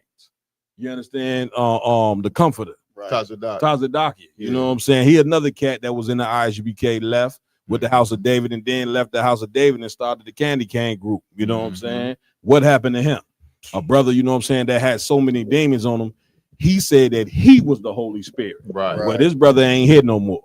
You see what I'm saying? Oh, because he shouldn't ever put himself in a position to go ahead and take the Israelite brothers and sisters off of the course of coming into the truth. Now you supposed to look at what happened to men, you know what I'm saying, who try to infiltrate the truth and say, well, I see how the Lord deal with these men, you know what I'm saying, I ain't gonna go down that route. But instead of you doing that, you so self-centered and so selfish and so full of yourself that you don't give a damn about destroying people's lives. Right. Because that's what happens when you start an Israelite group. You see how many look how many black and brown people's lives are destroyed from following the Christian church, man. Right. All these brothers and sisters that die from drugs, guess what religion that they are? These brothers that's sitting up in the prison or whatever, guess what religion they are? You know what I'm saying? Or look at all our brothers and sisters filled with diseases that's gonna put them with AIDS. Ask them what religion they come from. Right. Ask them what background did they come from as it pertains to them learning about God. And they're gonna tell you that they come from a Christian background. They're gonna tell you that they grew up every day, not every day, but they grew up celebrating Thanksgiving, right? Celebrating Christmas, right? Celebrating Easter. Where these things they don't make you a man or woman of the Lord. It do the different opposite. You know what I'm saying? They make you a very evil person because all of these holidays that you celebrate are vanity. That's right. You see what I'm saying? And have nothing to do with the Most High whatsoever. That's right. You see what I'm saying? So we seen what happened when you follow these religions, they have destroyed the people. That's right. Now seeing that, why would you now try to come step in front of the truth and say and block people from coming into where they can get fixed? Man, you are an evil bastard. And let me tell you something.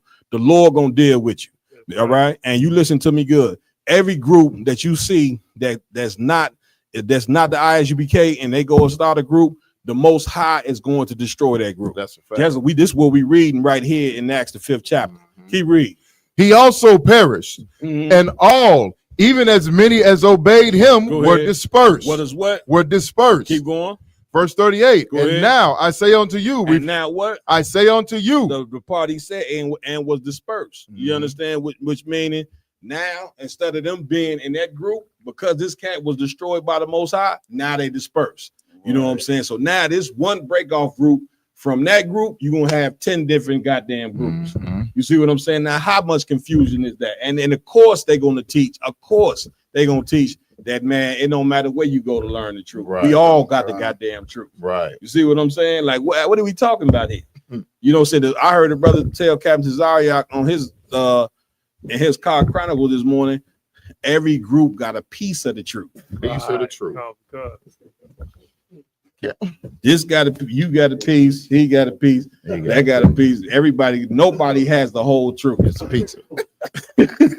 Well, why would you go somewhere that don't got the whole truth? Right. That's like saying, look, I want to learn to be a mechanic. I want to learn how to fix cars. Right. And the first day you get to class, the cat who teaching you to be a mechanic say, well, I can't really teach you everything about fixing no car. Right. I can teach you how to change the tire. I can teach just the tire. You see what I'm saying? So the students, logical students say, well, what in the hell am I sitting in here for? God. I come here to learn how to fix cars. So to sit there and say everybody got a piece of the truth is stupidity. Go ahead. Hey, Cap, and if I could, all my life, Cap, that I can remember hearing people talk about religions. That's one of the most common things said in the world about religion. When you start bringing up this religion, well, you know, I heard that everybody got a piece of the truth. And what you got to do, brother, is you got to take all the religions and study them and pull the truth out of each one and put them together. You know what I mean? And that'll be the truth, the thing that they all say in common. Like, come on, man. You listen, you gonna be bugged out trying to believe that everybody got the truth. Con. Cat trying to believe you talk to some cats, the cats say, man, I'm a 5%er, I'm an Islam, I'm a Christian, I'm an Israelite, I'm every damn I'm thing. a Buddhist. I'm a Buddhist. I believe in all gods. Yeah, And be looking like a straight up sherm head. You can see the confusion older brothers got their face. Yeah, okay? That's how you end up in the damn park, you know what I'm saying? Smoking on a damn joint, you know what I'm saying? Playing what's it? Not checkers, chess. Because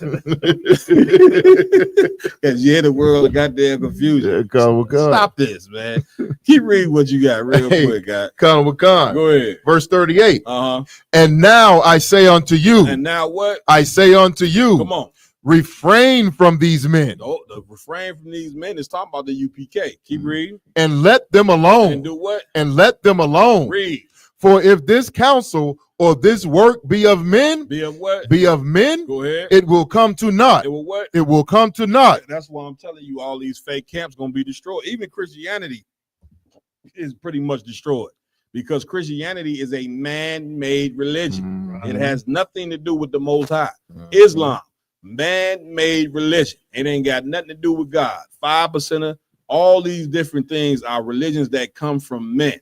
And it's like the scriptures say, it's gonna come to naught. Naught means nothing. Right. Read. Con. Verse 39. Go ahead. But if it be of the Most High. But if it what? But if it be of the Most High. Go ahead. Ye cannot overthrow it. You can what? Ye cannot overthrow it. Then you wonder why UPK been here since 1969. Right. You understand? Damn because right. This right here is of the Most High. That's right. You understand? And when you got listen. And because the UPK is of the Most High, this is something that you can't overthrow. Right. You could pitch a fit, you could get mad and like a kid and stump your feet. And I hate the UPK and all that. It ain't nothing you're going to be able to do about what ISUPK does. The more hate that you give us, the bigger we're going to grow. Right. The more we're going to, you see the internet, the world of the internet is opening up to us because it's that particular time. The Lord want, you know what I'm saying, this word to get out there. That's right. But in the midst of that happening, you listen to me good. You about to see the Lord destroy these goddamn nations. That's right. And if what Awalam said is true, he said, what was the to Captain Tazayak put on the post tonight about them? What did he say? They said him and them and Vocab alone are now brothers. They pretty much did their little breakdowns about Gentiles can be saved. Okay, and so they're now they brothers. Wow. So there y'all go. You know what I'm saying? The members who broke off from Sakari, Genesis, I believe they was called, right? Genesis have now joined Vocab alone, and they are now one with the white man. Rainbow Coalition. They're the Rainbow Coalition. They're Israelite apologists. Yeah. Now, Vocab alone is a so-called white man, you know what I'm saying, that hate the truth. Right. Because of course the truth says that he going into slavery. Right. And he don't want to go to slavery. You understand? But of course, he done found some niggas, you know what I'm saying, that come joining, you know what I'm saying, in his madness. Which is again like we now y'all should see why we say that everybody outside of ISUPK who claim to be Israelites are Christians. That's right. Because they did all that camp lobbying just to turn around and go join the white man. Right. Vocab Malone said, music to my ears. Yeah. That's what he said. Good night. I think we go ahead, Mariah. Yeah, if I could, Please. like Captain Zariak said, what was it, 15 years ago before he joined ISUPK, he asked GMS, he said, so who has the truth? He's like, where was the truth at? It was like the ISUPK. That's it. Everybody know where it's at. That's right. But everybody want to be a bad child and don't want to come back home to daddy. You You want to come back to your father's house. You want to stay out there and continue to be a bad child. Right. See what I'm saying? Lord be with you. You know what I'm saying? Right. But we moving on. I think we pretty much done. Oh, you want to play? Go ahead, play this clip. Oh, Lord.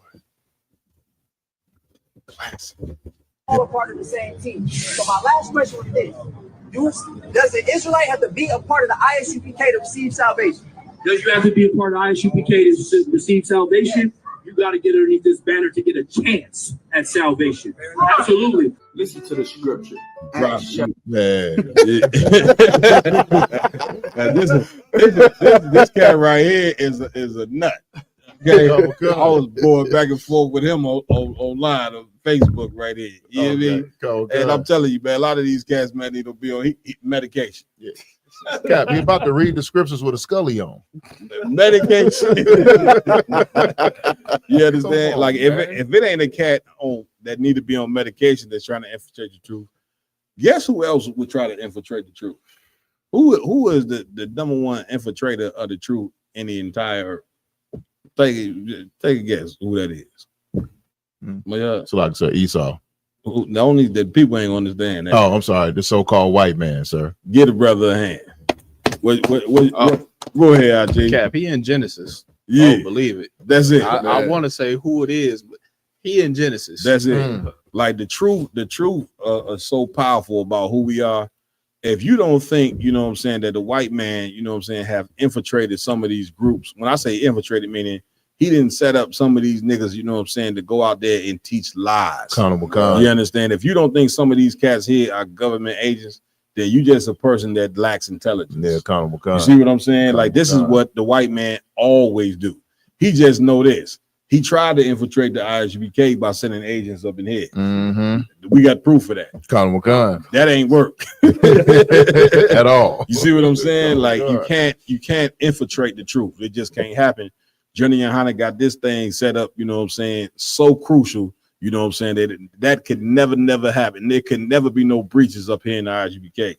And so after the white man figured out it could not be no breaches in the ISUPK, he did the next best thing that he could do to try to destroy the truth, which is go get these cats, you know what I'm saying, who really ain't got no backbone to go and start these fake camps, you know what I'm saying, to teach opposite of what we teach. The proof is, here these cats is now talking about they joined with Vocab Malone, you know what I'm saying, and a Rainbow Coalition, and now white people could be saved. God. Good night. I run one. Y'all got to, Cap. We got to. We got to, Cap. Yeah, that's there. Good night. Give me right on this. You understand? For those of the people who may not know, you know what I'm saying, this is the leader of IUIC. You understand? The purple and gold cats you see marching all over the country. This is the leader of them right here. Now, this is what we're gonna do. If you believe that this, looking at this picture, that this is a very effeminate homosexual picture, put a 1 in the chat. You know what I'm saying? If you don't believe this is not a homosexual picture, put a 2 in the chat. And we done with this, man. Where we going next? Lamar. We're gonna go into a video stating that the welfare system intentionally ruined the black families. Come on, let's get to it. We're getting a lot of ones, y'all. All ones. Good night.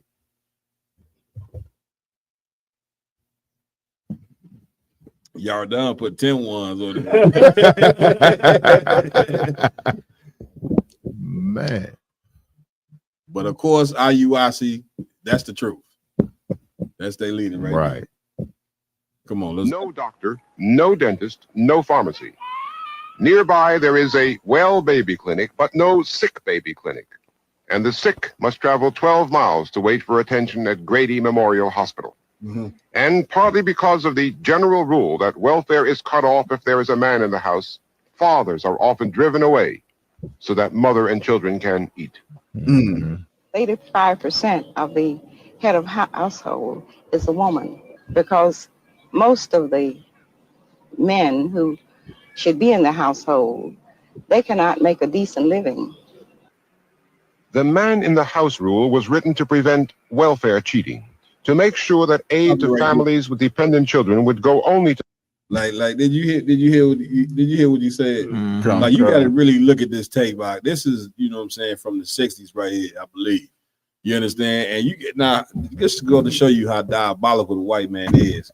You understand? He create a pretty much a law and a culture, you know what I'm saying, to where the children and the mother they can be in the house. Right. You see what I'm saying? But the man can't be in the house. But then you just heard what the sister said, there's no jobs available for the man. Right. You see what I'm saying? Like this right here would go to show you, black people, that you are still in slavery. Anytime a people can control, you know what I'm saying, your environment in this manner, you know what I'm saying, that means that these people have control over your very life. You see what I'm saying? And and when you create a condition of a woman being in a home with just children, yes, the children are going to be destroyed. Right. Like you blame the damn children for being destroyed, but this is the reason why they destroyed right here, because the government of the United States decided that we're gonna go ahead and cut black men off from having employment, but yet go ahead and give the mother, you know what I'm saying, the children ways to house themselves and feed themselves. Right. You see what I'm saying? Now a woman is gonna go to her nature. Her first nature is to take care of them children. You see what I'm saying? When she have children, that's her nature right there, is to look after and take care of them kids. So our women was damn near not even wanting to put the man out the house, but brother, they was put in a position to where they didn't have a choice. Right. They didn't have a choice because the men at that particular time didn't have sufficient employment to be able to take care of their families. Right. You understand? Now, why didn't they have sufficient employment to be able to take care of their families? Because you had stupid civil rights leaders that convinced black people to give up their little black businesses that they had and go ahead and now, you know what I'm saying, join white America and go support the businesses that they had. You understand? And that's why civil rights movement was so satanic. Y'all don't understand when we tell you these different things. It sounds funny to the ear because people tell you a ton of our people died for this and a ton of people died for that. So you telling me that our people died for America to go ahead and create a law, you know what I'm saying, that put the man out of the home, right, which is a draconian law? Well, what are we talking about? You understand? If I could, please. You know that rule in welfare, it wasn't always there. You know what I mean? They enacted it. I believe, if I'm reading corrected, they really enacted that around in the 60s. That's it. And it went all the way until 1996. That's it. It took them what's that? That 30-some years, almost 36 years, 36 years to take that out. And it was and we all know that was really enacted for our family. It's still really there, because get me right on this. I believe Section 8, you can't have no man in the house. Majority of them. You know what I'm saying? So it ain't go nowhere. They just changed it and put it under a different policy. Yeah, and if a sister goes in and she does have a husband, a live-in boyfriend nowadays, even though it's not, they'll what they do is they'll say, okay, well, what's his income? Oh, okay, since y'all now your household income, instead of saying, okay, you got a man in the house, you can't get welfare. Yeah, they say, oh no, your household income is too much. I literally, Cap, have seen people get denied because of 50 cents, 25 cents, 15 cents too much over the cap. Right. There.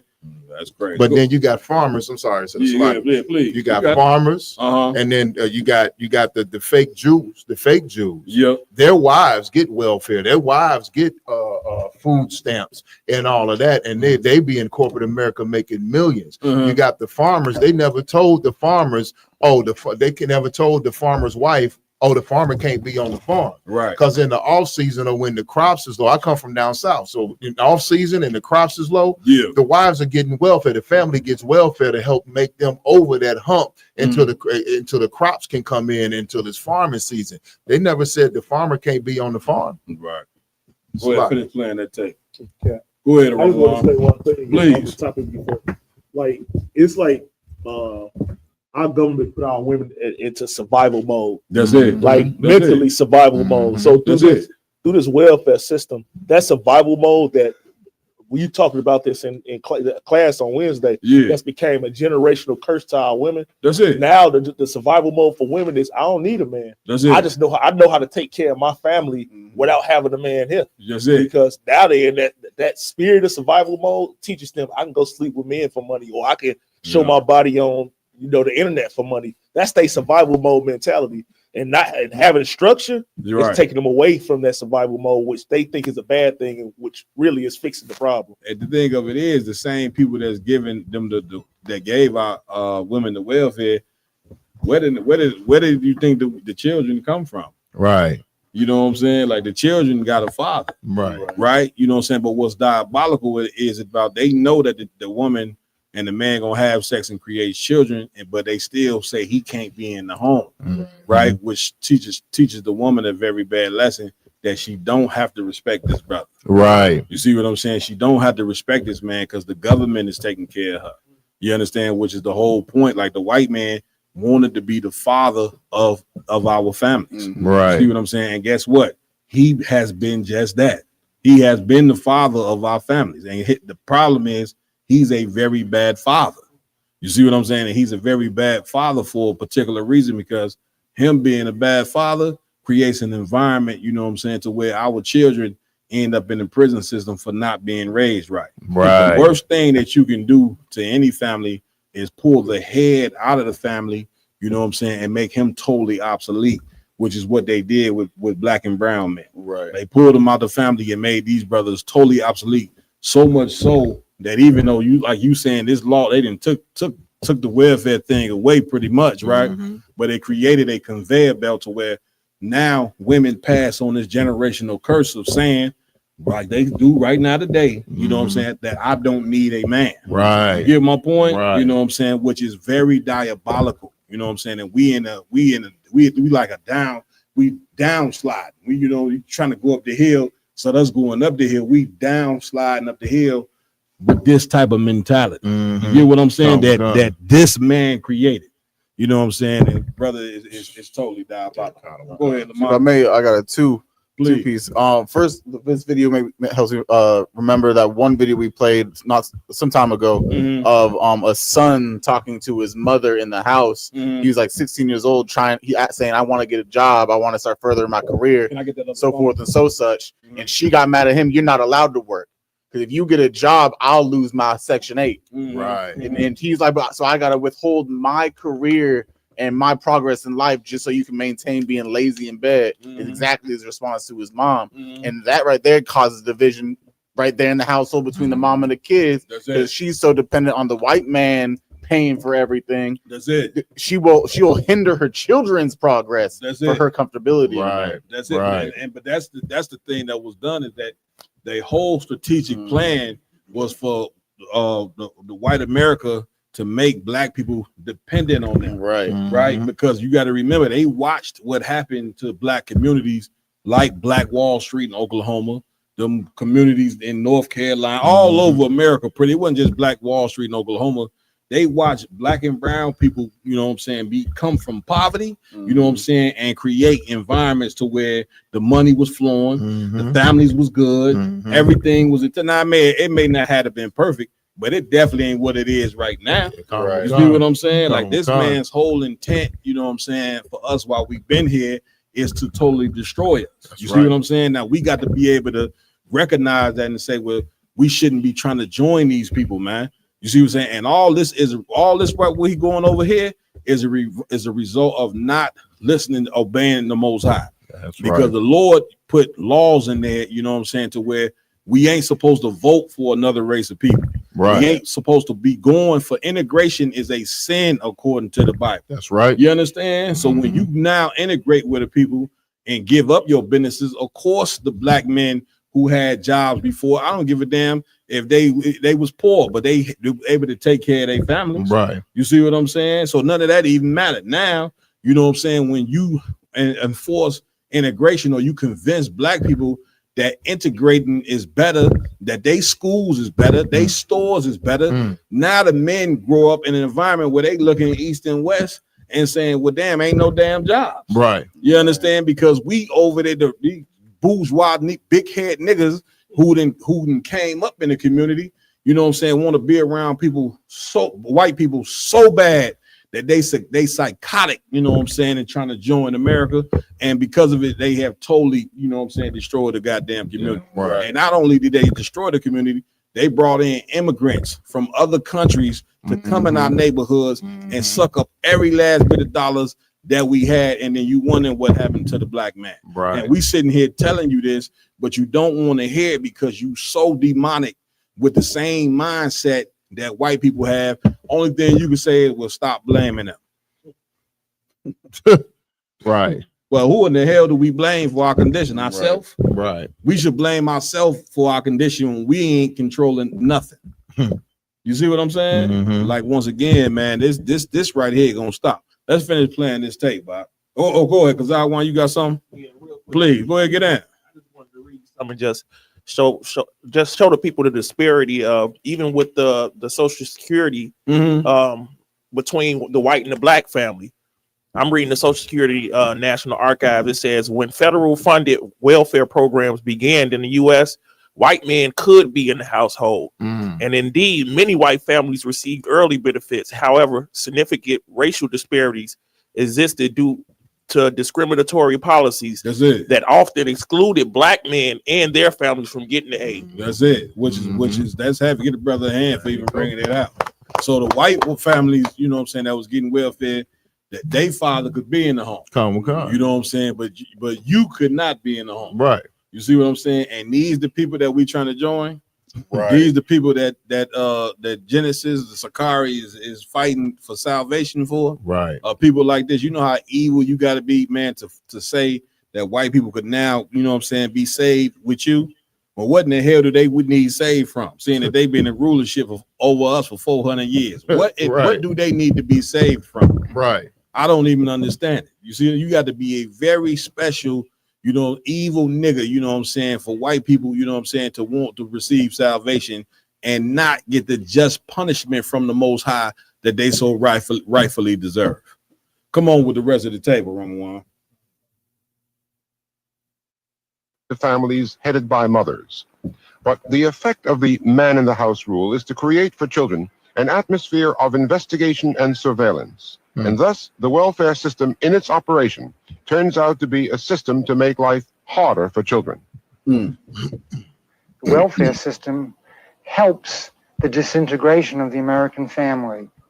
It offers money to families if the fathers will leave them and stay away, in that sense undoing the very stability of the family and taking away one of the two parents that children, of course, need. And what I have seen, I'm afraid to say, all over the country is that the legal system works against the best kind of home for these children. We don't encourage parents to be at home with the children. We don't encourage mothers to feel that they can find their destiny as mothers. We take away, in many of the most vulnerable homes, fathers from those homes. We herd foster children together in institutions rather than trying to find decent homes for them.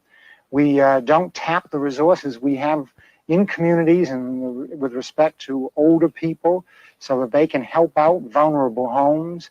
We don't sanction and encourage and support in every way, morally, psychologically, and financially, the dignity and integrity of the home. And in the worst of it is that the homes that are most vulnerable are the homes that are least supported by the policies of local, state, and federal governments. And no wonder then, out of these more vulnerable neighborhoods, we get an endless cycle of troubled, delinquent, wayward youth who grow up even more and become the lawbreakers of our society. Now, I don't know how you break this cycle except by starting out with young children.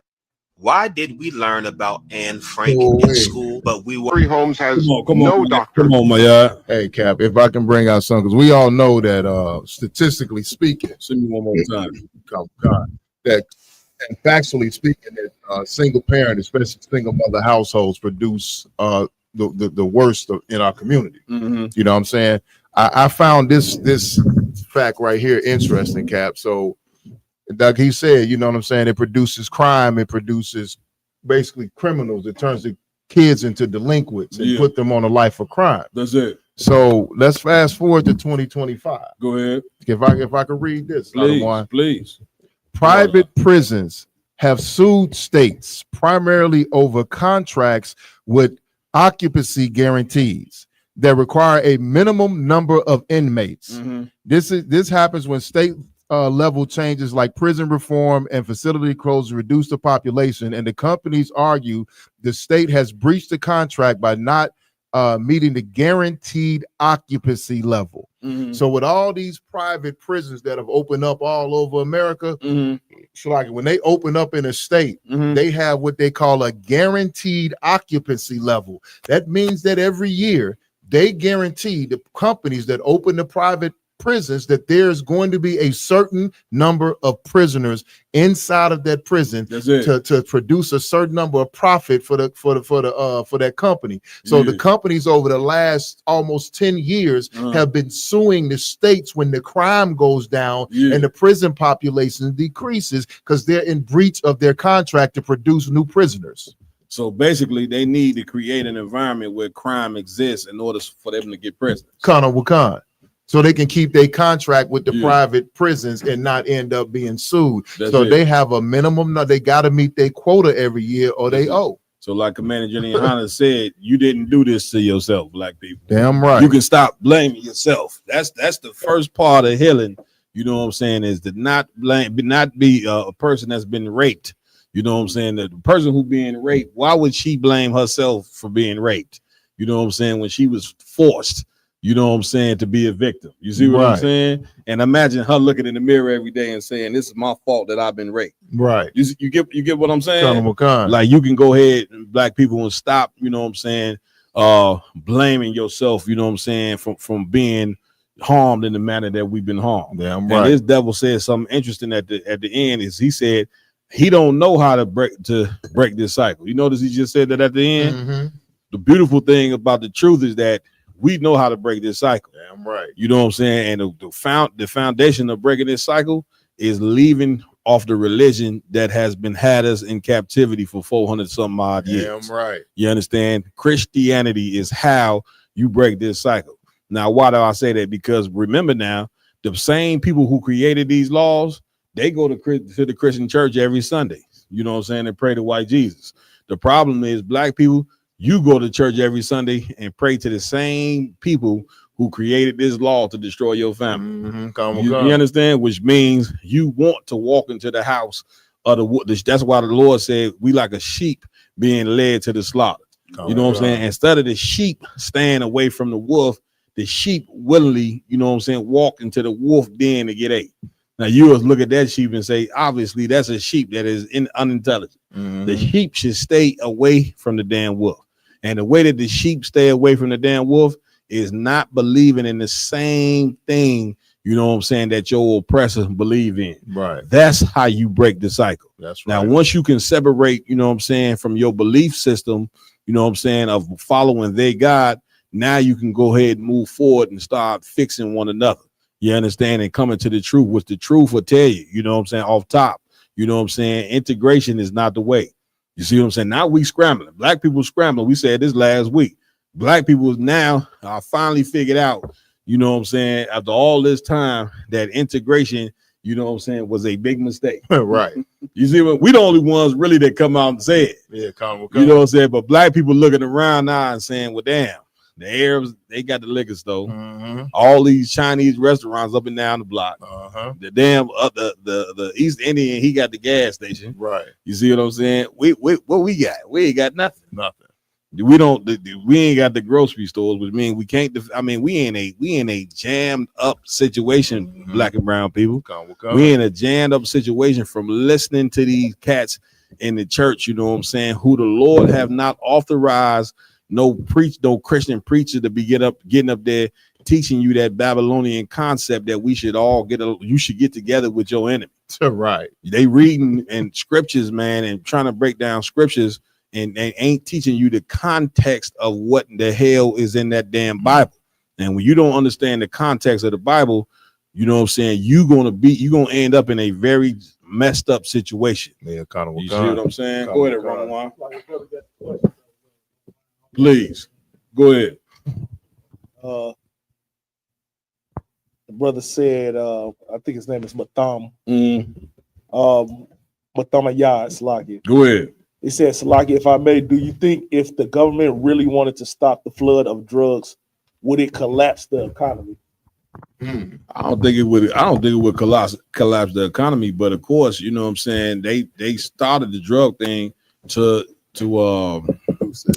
To boost it? No, they started the whole thing with the crack era, of course, to fund the damn war. The Iran-Contra war. You see what I'm saying? So basically, they ain't want to use the money that they already had. They just rather you know what I'm saying, destroying us, you know what I'm saying, while getting money, you know what I'm saying, at the same time, is the American way. Yeah, you see what I'm saying? So no, they don't have to, you know what I'm saying, they don't have to. What was the brother's question again? I'm sorry.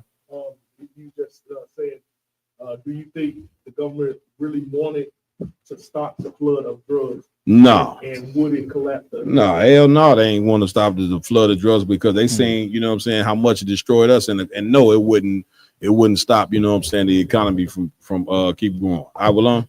Kev, I think he might be saying that because what's going on in Venezuela and Trump saying that they finna invade Venezuela because they pouring in drugs. Yeah, they go on there for oil. That's it. Yeah, come. That's it. Talk about no drugs. Right. Listen, the white man is the devil that the Bible speaks of. That's right. Which means you can't believe anything that comes out his damn mouth. If he says something, it's the opposite of what he say. He told you, you know what I'm saying, that Iraq, you know what I'm saying, had nuclear weapons. They went over there and didn't find that one nuclear weapon. Not one. But they did go over there and control them damn oil fields over there. Right. You see what I'm saying? And turn the Iraqi people, you know what I'm saying, from turn them into a culture, you know what I'm saying, that was not their own. The Iraqis, they end up selling drugs, and their women end up walking up and down the damn desert selling ass. Come on, and twerking. The Iraqi women wasn't doing none of that before the so-called white man showed up. Jediah said it. Wherever he go, he bring hell with it. Yes, right. You understand? Oh, God. So what we at with it? The next video we have is a sister from the 1970s speaking on we can't educate the world, meaning everybody, if we don't educate ourselves Let's first. Get it. We're a cultural nation without political and military power. We're a nation, in captivity by another people, people who have a totally different culture than we have, who cannot even relate to the things that we relate to. That is the problem. And as Black women, we have to be the inspiration for the nation, for our men. We have to start out into the community educating the children, educating ourselves. Because once we educate ourselves, the children will become educated, because we are the ones that teach the children. We are the ones that decorate the home. We are the ones that are with both female and male children. We are the ones that the children look to as the image in terms of their daily education. So it is important that we don't get our values mixed up and feel that we have to educate the world. We haven't first educated ourselves. It's still always a self thing. I mean, the world will relate to us once we can relate to ourselves. I mean, I think we are afraid of definitions and afraid to set guidelines because we might have to live by them. If you stand up and say a Black woman should do this and that, then you might have to do that. But if you say, well, we don't have to say anything, we can just do it. Do what? So like everybody can do their own thing. But every society needs a value system. Every society has a criteria in which they live by.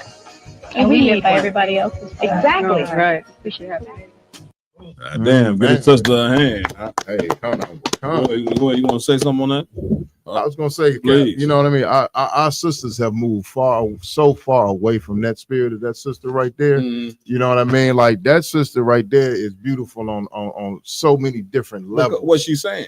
Yeah, because here's the thing. She's intelligent. She's speaking very well, very clearly, very concisely. But on the same token, she's humble. That's it. She's speaking about being submissive. That's it. And doing the one thing that our sisters really don't do nowadays is supporting her man. That's it. I was talking to Car a couple weeks ago, Cap. Our sisters have been saying, and it said black women are the most unprotected women on this planet. They don't have any protection. I'm not going to argue about the fact that they don't have good protection, because one thing they do is they've walked away from their protection, which is the Black man. And then let's flip the coin on the other side. They don't protect us. You know what I'm saying? What that sister's doing right there, speaking up on black men, telling other sisters about following the man and how we need to do this, we need to think this way, we need to do that. That's helping protect us. You know what I'm saying? That keeps that stress out of the home. That keeps us from having heart attacks and strokes, arguing with that woman every day, fighting against our women at home. You know, so we got to go out in the world and fight the system. We got to fight against the so-called white man. We got to fight against other races. Then we got to come back home and we got a monster or a dragon at home we got to fight against. When we need a sister like that, you know what I'm saying, at home who's going to support you. You know what I mean? That's it. Get a brother a hand. You know what I mean? Well, listen, when you look at protection, the first form of protection, it goes to the person who's in charge. Right. You all right? Anytime, you know what I'm saying, you want to ignore, you know what I'm saying, the God, you know, we've been ignoring the Most High the whole time we've been in here. So the foundation of our protection comes from the Lord. You see what I'm saying? Everybody's screaming God day and night, night and day. How can you scream God day and night, not day and night, night and day, when you don't realize that the protection comes from him? And the Lord's protection comes from his instructions. That's right. You see what I'm saying? And who gravitated toward them instructions better than anybody? A black man named Jesus Christ. That's right. That's what made Jesus Christ the baddest cat that ever walked the earth, because he was morally sound. Jesus Christ wasn't the baddest man because he could jump 20 feet in the air like Michael Jordan and dunk a basketball. Right. You see what I'm saying? Or run a football, you know what I'm saying, like Walter Payton. Right. You see what I'm saying? That ain't what made him great. That's what you've been trained here in America to think was what make a man great. What make a man great is his moral compass. Right. You understand? His sense of, like, you heard what she just said, you know what I'm saying? We need to set a standard. That's the intelligent sister right there. You see what I'm saying? And when you set the standard, you know what I'm saying, by the different rules and laws that you live by. Right. Christ, you know what I'm saying, was the master at that. And so every black and Hispanic and Native Indian man's job to follow what Christ put down. Christ was protected by the Most High because he did what the Most High said. Our protection as black and brown men, not to try to come up against what you were saying, but our protection as black and brown men don't come from no woman. Right. It comes from what Christ said. That's right. If you obey what Christ said to do, then you will get protection from our King. You see what I'm saying? Which passed down to the man. Right. Now, as a man, when you get them instructions from Christ, now you able to protect that woman, you know what I'm saying, by the instructions and by the rules that you teach that woman. Once you teach that woman that rules, now the whole family has been protected. Now the neighborhood is strong. Right. Now, you know what I'm saying, we strong as a nation because protection comes from the Most High, which is why we went to slavery in the first place. That's the first sense of not having no protection. Right. Because the Lord, you know what I'm saying, as he was a God unto us, he became not a God to us, turned his back and allowed these white people to put us in slavery because of our forefathers' disobedience, the same disobedience that we doing here today. That's right. Thanksgiving coming up next week. Everybody that has any sense of intelligence at this point in time knows that is a feast about murder. Right. We don't care that it's a feast about murder. As far as we know, we want to get together with our families, no matter if we know that this holiday come from the so-called white man. And then you wonder why we still slaves. Right. Everything the white man tell you to do, you do it. You see what I'm saying? Up until right now.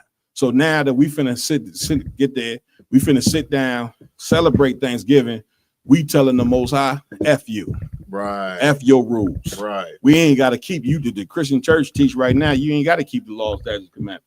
You ain't got to be even though Christ said in the Bible, be ye therefore perfect. The Christian church teach ain't no man got to be perfect. We all fall short of the glory. Right. That right there will keep you being evil. That's right. You see what I'm saying? And now you see ICE doing what they doing, the blacks and Hispanic people right now.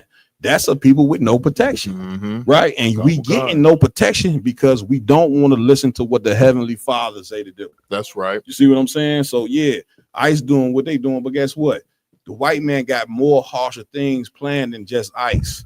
It's gonna get much harder for us in this place because of our disobedience, and the Lord gonna allow it to happen. Because we don't want to obey the Lord, and like any good father, He's not having that.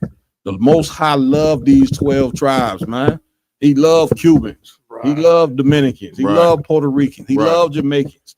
But seeing that he loved you, You got to do what he say because it's beneficial for you. You see what I'm saying? So like this sister said, them other sisters was looking like they was looking lost in the sauce. Yeah, you see what I'm saying? But they ain't got to be lost in the sauce. You know what I'm saying?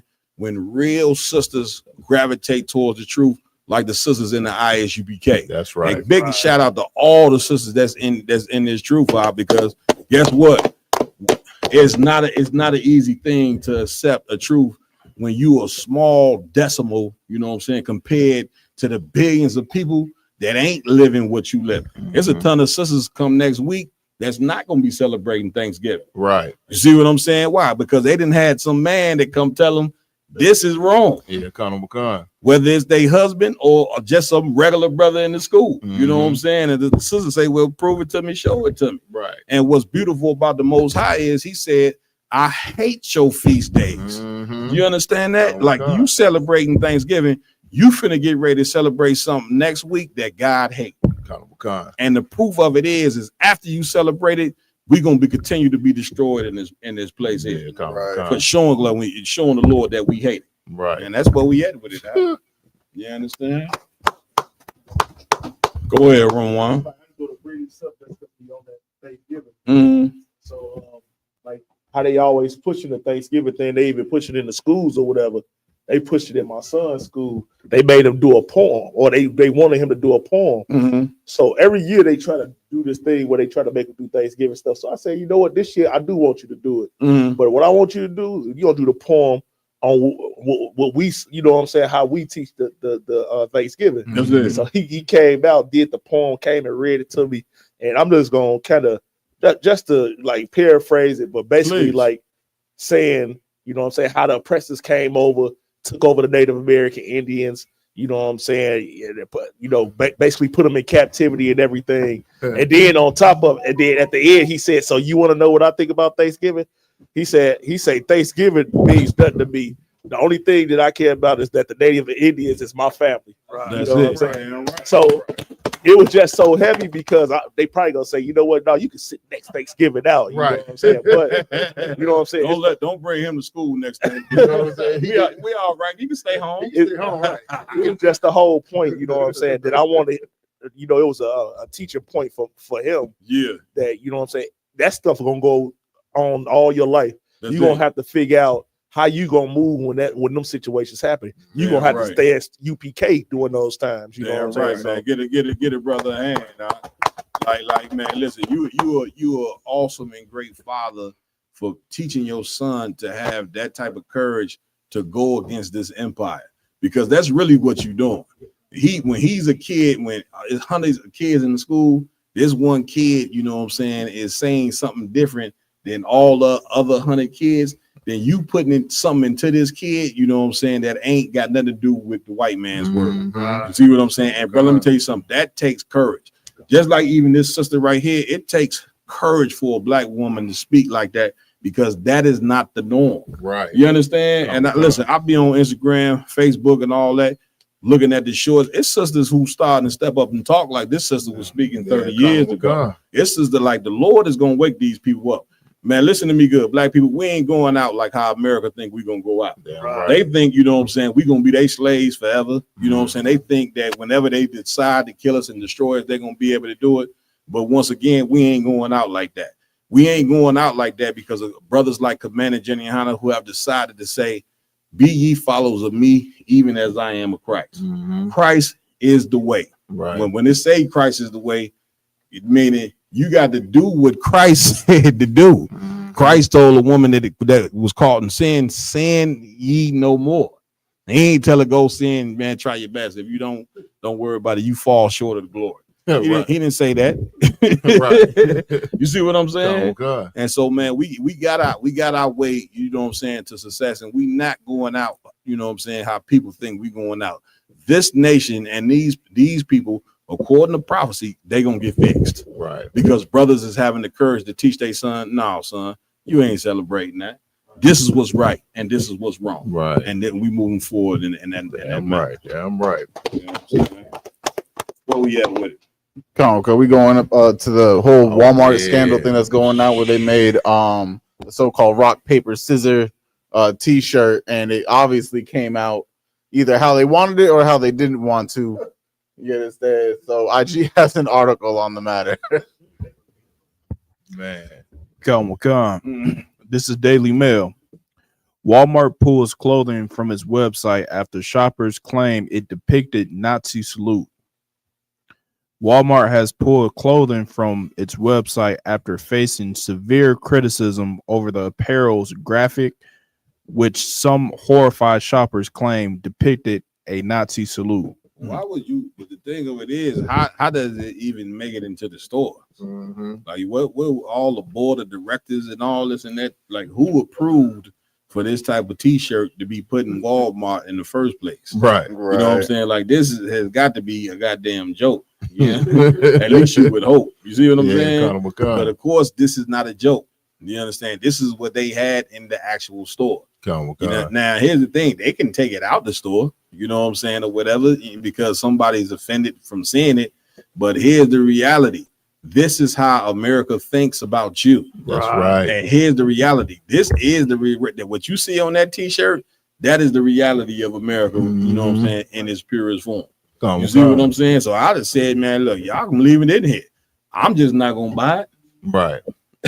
Right. They can buy it. I'll go make how about we go create our own store, you know what I'm saying, and make a T-shirt where the black fist is over, you know what I'm saying, that white hand right there. You see what I'm saying? But we don't want to do that. What we want to do is go complain, you know what I'm saying, about a reality that we know exists, that white supremacy controls our very lives. Right. So we once again, we want to do what our leaders have created for us to do, which is lie to ourselves and act like, you know what I'm saying, white supremacy just don't exist. God. I've said leave the show. I'm just telling me you can leave that shirt. I just ain't gonna buy it. I ain't gonna lie, Cap. Go ahead. If I could. Please. I know they're yanking it from the shelf. I want to buy one. Oh, you want to buy it? Yeah, so they can't erase and say it never happened. Right. You know, now see, our it. people got to realize we done protested. They said, oh, you know what? Oops. See, because the elites, they really think that the average person is a complete stone cold idiot. So they thought that would go over somebody's head. That's right. But now that it's getting attention, they say, oh, that didn't work. Let's pull it from the shelf. All we got to do is wait 5 minutes and everybody going to forget about it. That's it. Now that they pull it from the shelf, I want one before it go. Listen, go ahead, Lamont. Oh, no, I was going to say that. You know, so go ahead, IG. Come on, Please. real quick, Cap, man. I think that was some Walmart exec that's emboldened by Trump. That's it. That said, you know what? Fuck these niggas. That's it. We gonna put this shirt out. You That's know what I'm it. saying? And show how we truly feel. That's it. If that look like Elon Musk's hand. You're right. Go ahead, Priest. Give him the mic, Aki. Just very quick. Is it on?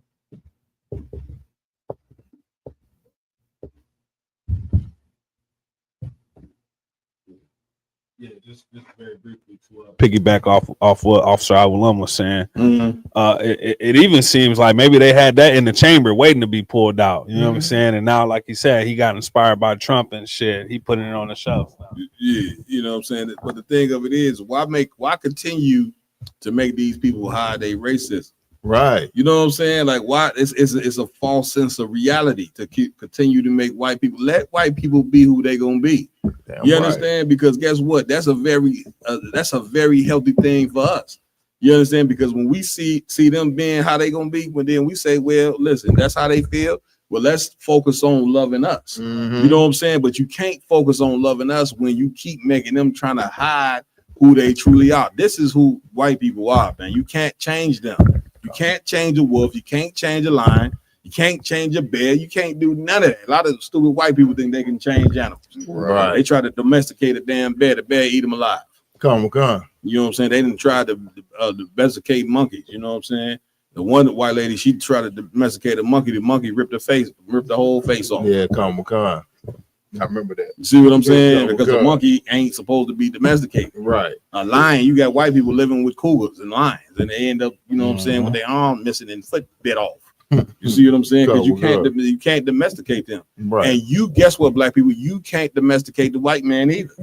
Because the white man is a natural. You trying to domesticate a man that is an animal, and he ain't ever gonna accept you. Mm-hmm. See what I'm saying? That's why I say you leave the goddamn shirt in the store. Right. You know what I'm saying? Let these people be as racist as they want to be. So then you see that, okay, now I'm gonna go ahead and be racist too. I'm gonna go ahead and start preferring my people just like they prefer their people. Exactly. That is the only solution for this, man. Damn right. You understand? Damn That's right. what we have to realize, man. Stop trying to make these people hide who in the hell they are. For what? What benefit has that done?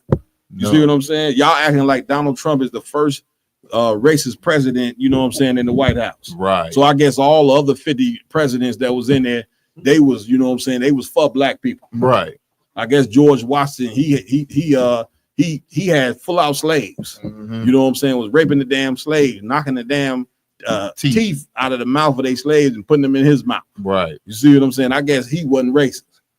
Thomas Jefferson, he wasn't racist neither. Right. You understand? None of Right. these cats, Nixon, none of Ronald Reagan, he was with the CIA. They put the crack in the community. I guess he was a lover of black and brown people. Y'all called Bill Clinton, you know what I'm saying, the first black president. Meanwhile, he created the crime bill that locked up more niggas than any president ever in the history of the United States. Ever. Because he was in the White House smoking weed and got some head. And you talking about he the first nigga, saxophone. right? Like the black men, we invented getting head.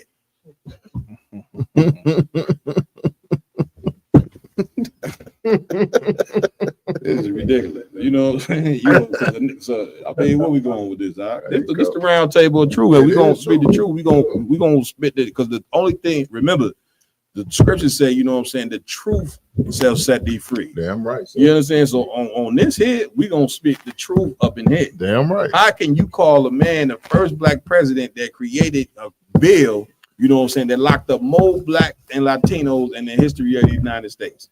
So I guess he wasn't as bad as Donald Trump. We're gonna convince ourselves of that lie. Yeah, right. Come on, Roman, let's go. Like, I was just bringing up a point. Just bringing up a point the brother brought up.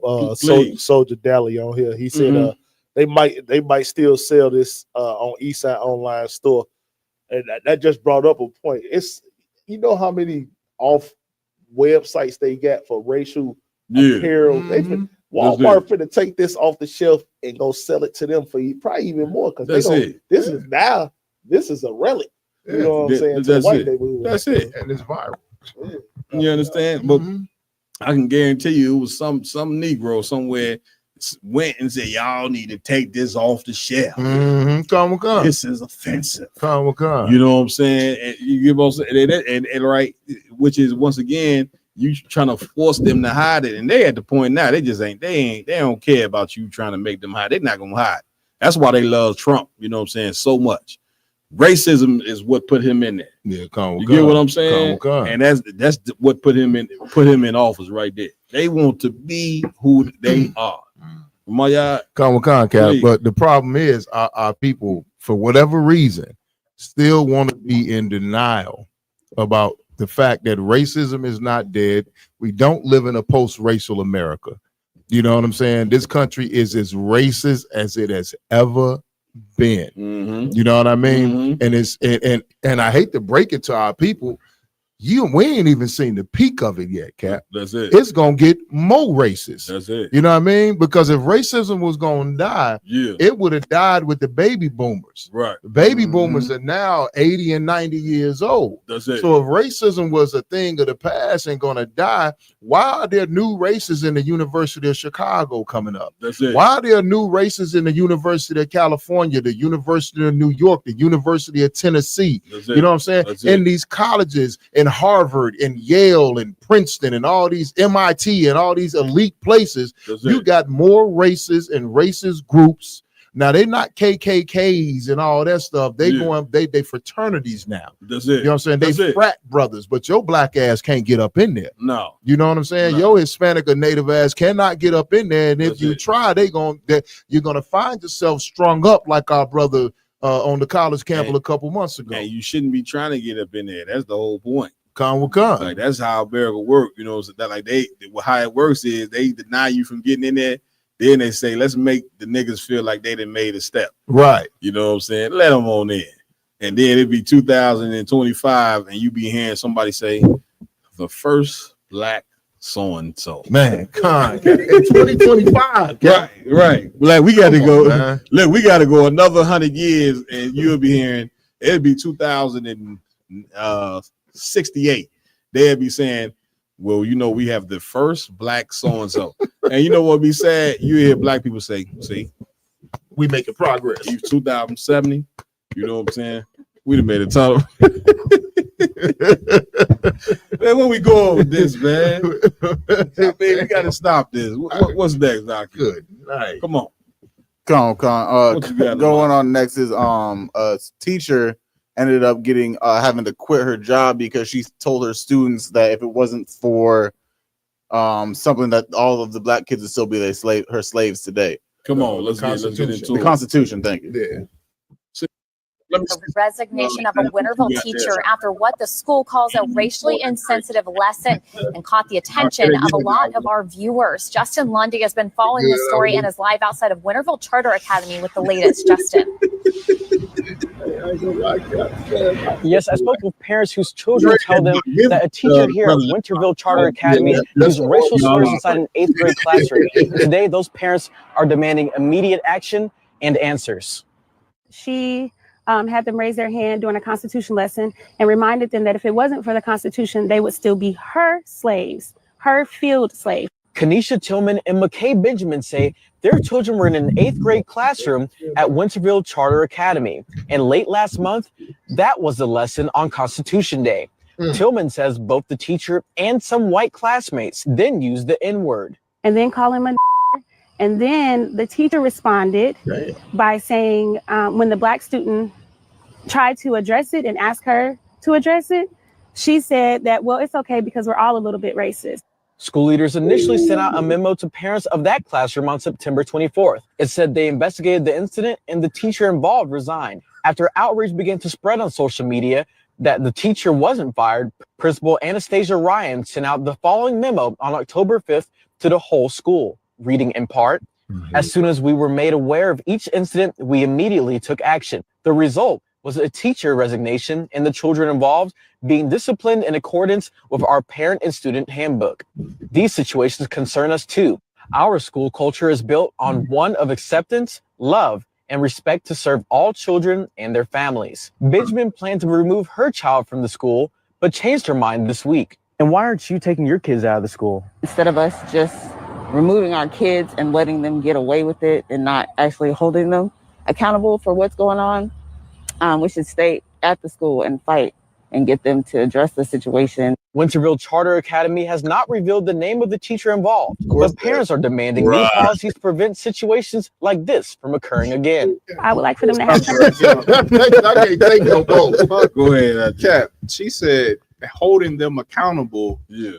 Okay, how is holding them accountable by having your child in a horrible situation? Yeah. Like, forget get your child out of the terrible situation. That's it. And send her where the niggas is at. That's right. That's Damn it. right. Give him a hand for that. Damn right. Go ahead, Maya. And if I could, if just to piggyback off his point, how are you holding them accountable by letting the teacher resign?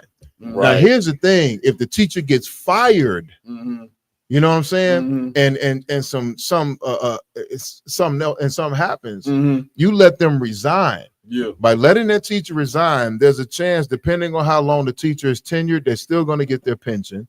They can still probably get unemployment until and then they're still going to have a good record and be able to go to another school and still be a goddamn teacher. That's it. You know what I'm saying? So where's the repercussion? That teacher can just do like them racist cops that shoot black people down. All I got to do is wait a couple months and then go to another precinct. That's it. You know what I'm saying? So there's no real justice for them kids. There's no lesson learned. Ain't no fight being held. You know what I'm saying? It's a goddamn bandage on a gaping wound. That's it. You understand? Get out. If I may, the lesson learned is that they learned who the white man is. You understand that that's in the spirit of all they close white friends, all the close adults that have been teaching them for the last many years, right, and everything like that. That's that's a good lesson. That's good that that's happened because now they can see that the racism that America claims it doesn't exist is right in front of their face, like all day, every day, all day in grammar school. Damn right. All I like to say is can the congregation give a hand to the Brown and Board education? You know what I'm saying? That right. for black kids to go to school, white kids. Get Thurgood Marshall and all that. Right. I did a hell of a job. You know what I mean? Did so good of a job that 60, 70 years later, after you fought for black kids to go to school, white kids, they now in school, you know what I'm saying, with a teacher telling them, back in the day, you've been my slave picking cotton. And listen, and you can't just blame it on the teacher because the students, they said the students called her child a nigga. Yeah, call him a gun. So it wasn't just the teacher. Right. And go to show you how the brainwashing work. I'm coming to you, please. Go to show you how the brainwashing work. And instead of them saying, well, we should take our kids out of here and separate, the sister said at the end of the video, we're going to fight. We're going to fight this. We're going to fight. Which is AKA, we're going to force white people to love us. Yeah, Khan Khan. We don't give a damn what they do. We're going to make the devil love us. Mm-hmm. We're gonna make them love them. We're gonna the sheep gonna make the lion love them. Right. He said, "Stop eating me." I'm gonna make you stop eating me. Right. Good Lions night. Say, well, shit. All right. As soon as I get full, come on. I ain't got to chase you. You know what I mean? You ain't staying. You walking right to where I'm at. That's what black people are. Yeah, Khan Khan. Listen. We like to get beat. Yeah, we like abuse. We ain't separating us. We ain't not separating ourselves from abuse. We want to go into the place where we can get the abuse. And just hoping one day the man that abused us for 400 years, the man that threw our foremothers and forefathers over boats to be eaten by great white sharks, that fed our babies to alligators. You know what I'm saying? One day, one day Martin Luther King dream gonna become true. Right. This ain't gonna be no nightmare no more. One day we're gonna wake up and white people gonna love us. House ain't gonna be and that's burning. Gonna be just a glorious day. Right. Go ahead, Pri. Damn. Yeah, you honestly just took it out of my mouth about MLK. You know what I'm saying? Because I'm thinking about, what's the cause of this mental condition that our people in, and it's Christianity, and it's MLK. You know what I'm saying? For giving us that false dream. You know what I'm saying? And unfortunately, we've been given this Christianity by our damn oppressors. You know what I'm saying? So not only are they the cause of this mindset, but then now they're the ones who are still putting you into the damn hell. It's just a vicious, perpetual cycle of destruction. And like you said, it seems like we love it. We definitely love it. You listen, Donald Trump himself said, I don't think I'm going to make it into heaven. Right. Y'all remember that? Yeah, he said that. Like plainly. The devil telling you, I'm not gonna make it into heaven. Yeah. But guarantee it's gonna be some nigga that say, man, bring Donald Trump in the kingdom of heaven. You know what I mean? Give him a seat, even though he didn't deported, you know what I'm saying, millions of Hispanics. You know what I'm saying? He didn't broke up, you know what I'm saying, small children, ripped them out the arms of their mothers. We still want him to sit down in a seat in the kingdom of heaven next to Jesus Christ. Even though he didn't committed all these crimes. We don't want the white man to get paid for no crimes. Right. But then the same black politicians, you know what I'm saying, call for more police to make sure your black ass get locked up. And would say, look you in your face and say, these niggas deserve it. Damn. You deserve it, but the white man, he bring him in to get him a seat. He deserves forgiveness. Let him sit to Jesus Christ, sit next to the angels. Damn. He deserves, but you take your black ass, go get in the dungeon. You go to hell. That's it. Con. Good night. That's where we at. I'm Roman one. He said, don't forget, he said, I'm already in heaven. I'm in my Air Force One. Yeah, he said heaven on Air Force One. I got my Air Force One plane. I'm already in. He said, technically, I think I'm in heaven. And now you got these fake ass Israelite camps, you know what I'm saying, talking about they didn't join vocab alone and that white people could now be saved. Whoop-de-doo. We like running on the treadmill or running in the maze. You know how you run in the maze, you think you done made progress, and then you end up right back at the same spot you started. Damn. Talking about you didn't made some progress. You ended up right where you started. Right back where you started. Good night. Like Christianity, that's what Christianity is. White people could be the devil, They can enslave you, beat you, kill you, and they going into heaven with you. They ain't gonna pay for nothing, none of these crimes. You see what I'm saying? And so with that, and then when we get up to heaven, as niggas, we gonna get up to heaven, and white Jesus is gonna be sitting there waiting on us. Man, this is why I'm telling y'all. I just want to give me 5 more years and stop making me have to do this. These brothers in ISUPK Chicago and the Midwest, they forcing me to stay in this work of the Lord, and I just would like to retire. What kind we are? No, lie, sir. Me and y'all Don had a meeting. IG was there too, so was Lamont. He ain't going nowhere, sir. I'd like to. You know what I'm saying? Good night. Where we at? Where we going next? Next up, we gonna go to the Christian church as always. TD Jakes wants to worship with the LGBTQ community. Oh my Lord. Let's go ahead. Well, it's his community. A question coming in from Black 185 in our digital community said, do you think, I'm assuming, LGBT community and the Black church can coexist? Absolutely. Let me push that question because that's sort of so obvious.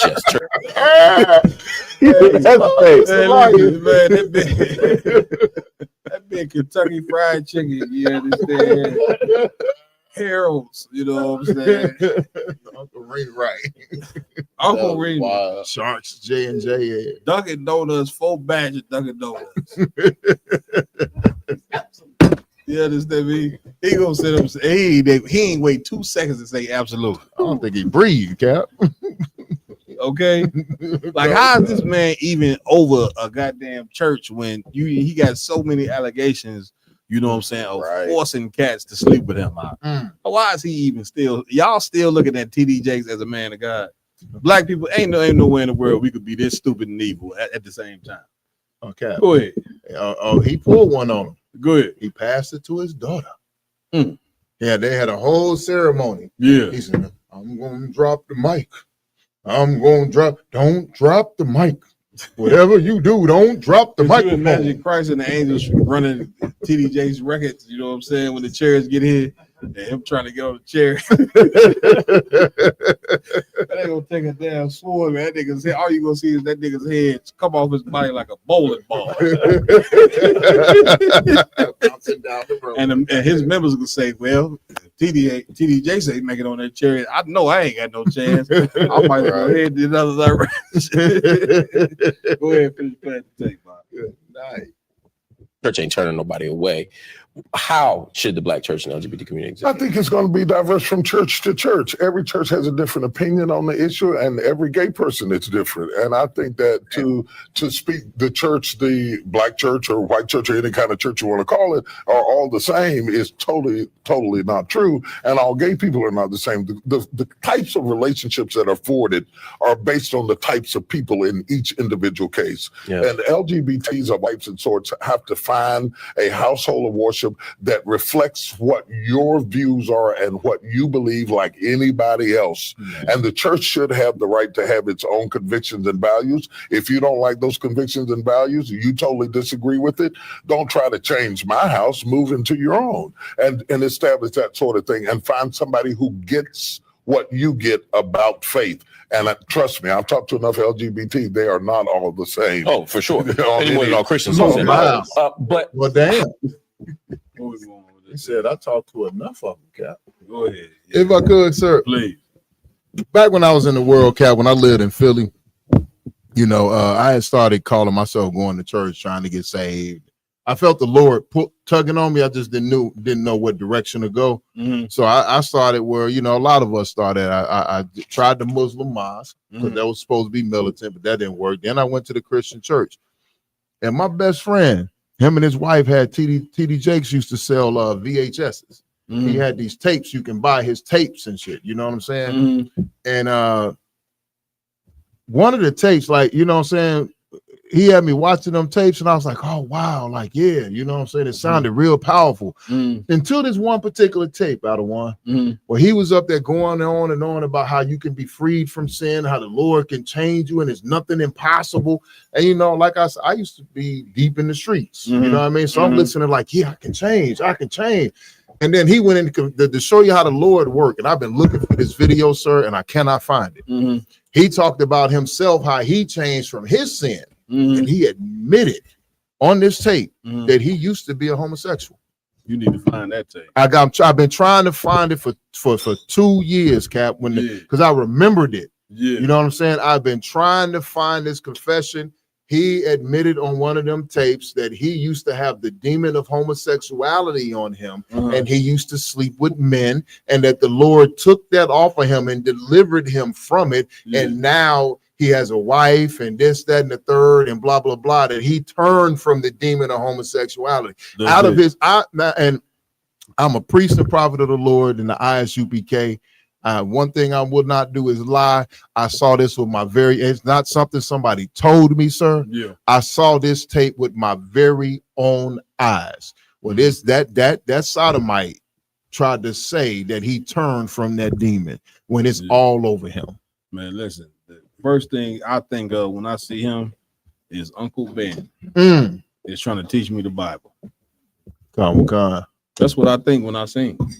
And you, if you listen to what he said, this is a prominent cat, you know what I'm saying, in the world of Christianity. Like, he's a super. You want to know what the star Rephaim is in the Bible? The star Rephaim is it's a star of the particular religion, of a particular religion. Right. That's when you read it, you think it got something to do with the shield of David, which it absolutely does not. This cat is a star of Christianity. Right. He's one of the reasons why homosexuality, you know what I'm saying, continues to fill itself up when the Black, Hispanic, and Native Indian community. You see what I'm saying? Hey, brother, that's one hellified demon, you know what I'm saying, to have, because of course, when you're dealing with the people that need to come out the grave, you need warriors, you know what I'm saying, to help pull the people up out of the grave. That's why the Lord made a man, you know what I'm saying? A man ain't just the physical strength, it's also spiritual. Right. Meaning you go through some things and you strong in the mind, and you could never be strong in the mind, and you could never focus on bringing your peoples out of the grave when you believe it's okay for a man to be with a man and it's being pushed and by a man like this right here, which is a full out monster. Do you hear what he said? Yeah. This is the reason why you got, you know what I'm saying, transvestites and homosexuals now sitting over the top of churches. You know what I'm saying? Like, you don't even realize that Black and Brown, you are full out in Sodom and Gomorrah all over again. You understand? Like, you ain't just dealing with a particular sect. Like, Sodom and Gomorrah was a state, right? You're dealing with a whole country, you know what I'm saying, that's being taken over by this demon right here. You understand? And ain't no limits to this demon. If I may, like what he said about it, like if you go to one church and you're just not feeling it, you go to find this church that makes you feel like you want to feel. And so he's talking about that the whole philosophy is there's many truths. Everyone has their own individual truth on how they want to feel. They can go to the church to make them feel about how their feeling is acceptable and it's okay by God. Like that right there is the art of confusion. That's it. It is there, and the fact that they're trying to teach that in 2025 as much as TD Jake, someone so held into a high standard, right? Everyone's going to keep going to it. That's why you said earlier that you have transsexuals being preachers right now, women preachers.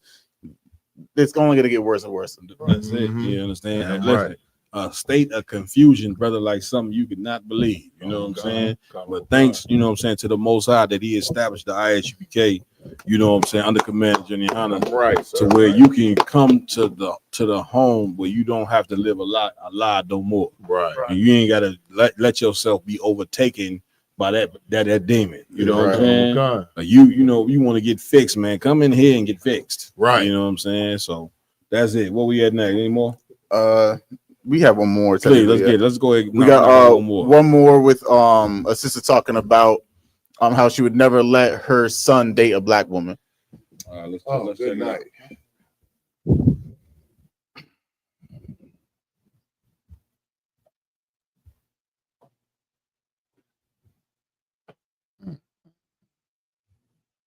But my son will not be dating a Black girl. He will not.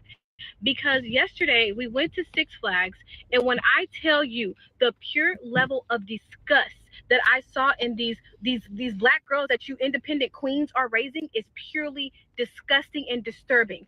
I literally left early because my kids was looking like, what the hell is going on? She looked black herself. So it's like you saying that about your own kind, even if she's mixed, like, cause I don't know if she thinks she got good hair. The fact that she's like, being prejudiced to like ethnicity is wrong. And Maybe we should have said like our young queens gone bad. Like instead of saying these, how she was referencing them. I do agree, and I'm not surprised that that's what was happening, because right now things are really out of control. What they're watching, what they're listening to, all the reality shows, all of the fighting on TV and just being sassy, it gets them more attention. So I believe that's what she ran into. So she's venting right now. She just should have titled them differently. You think that would have made a difference? I think it would have made her look a little bit better. You know what I mean? Because it's like, okay, so you're not uplifting them, you're like just degrading them as well. And that's why they don't know how to act. So you should say like, our potential black queen's gone wrong, like something like that of the sense, as opposed to she just kept saying little black girls. I'm sorry, but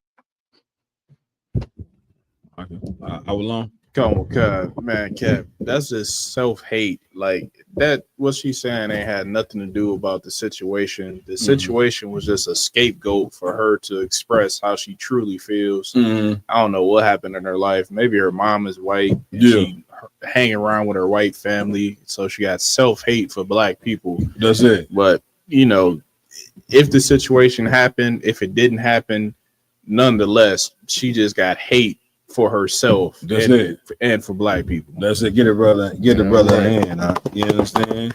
Like again, you know what I'm saying? What she said, you know what I mean, was, and how she said it was totally diabolical. You know what I'm saying?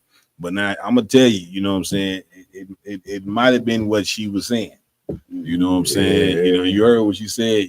These young children coming from the homes of these single black, she get it. She just a little weak.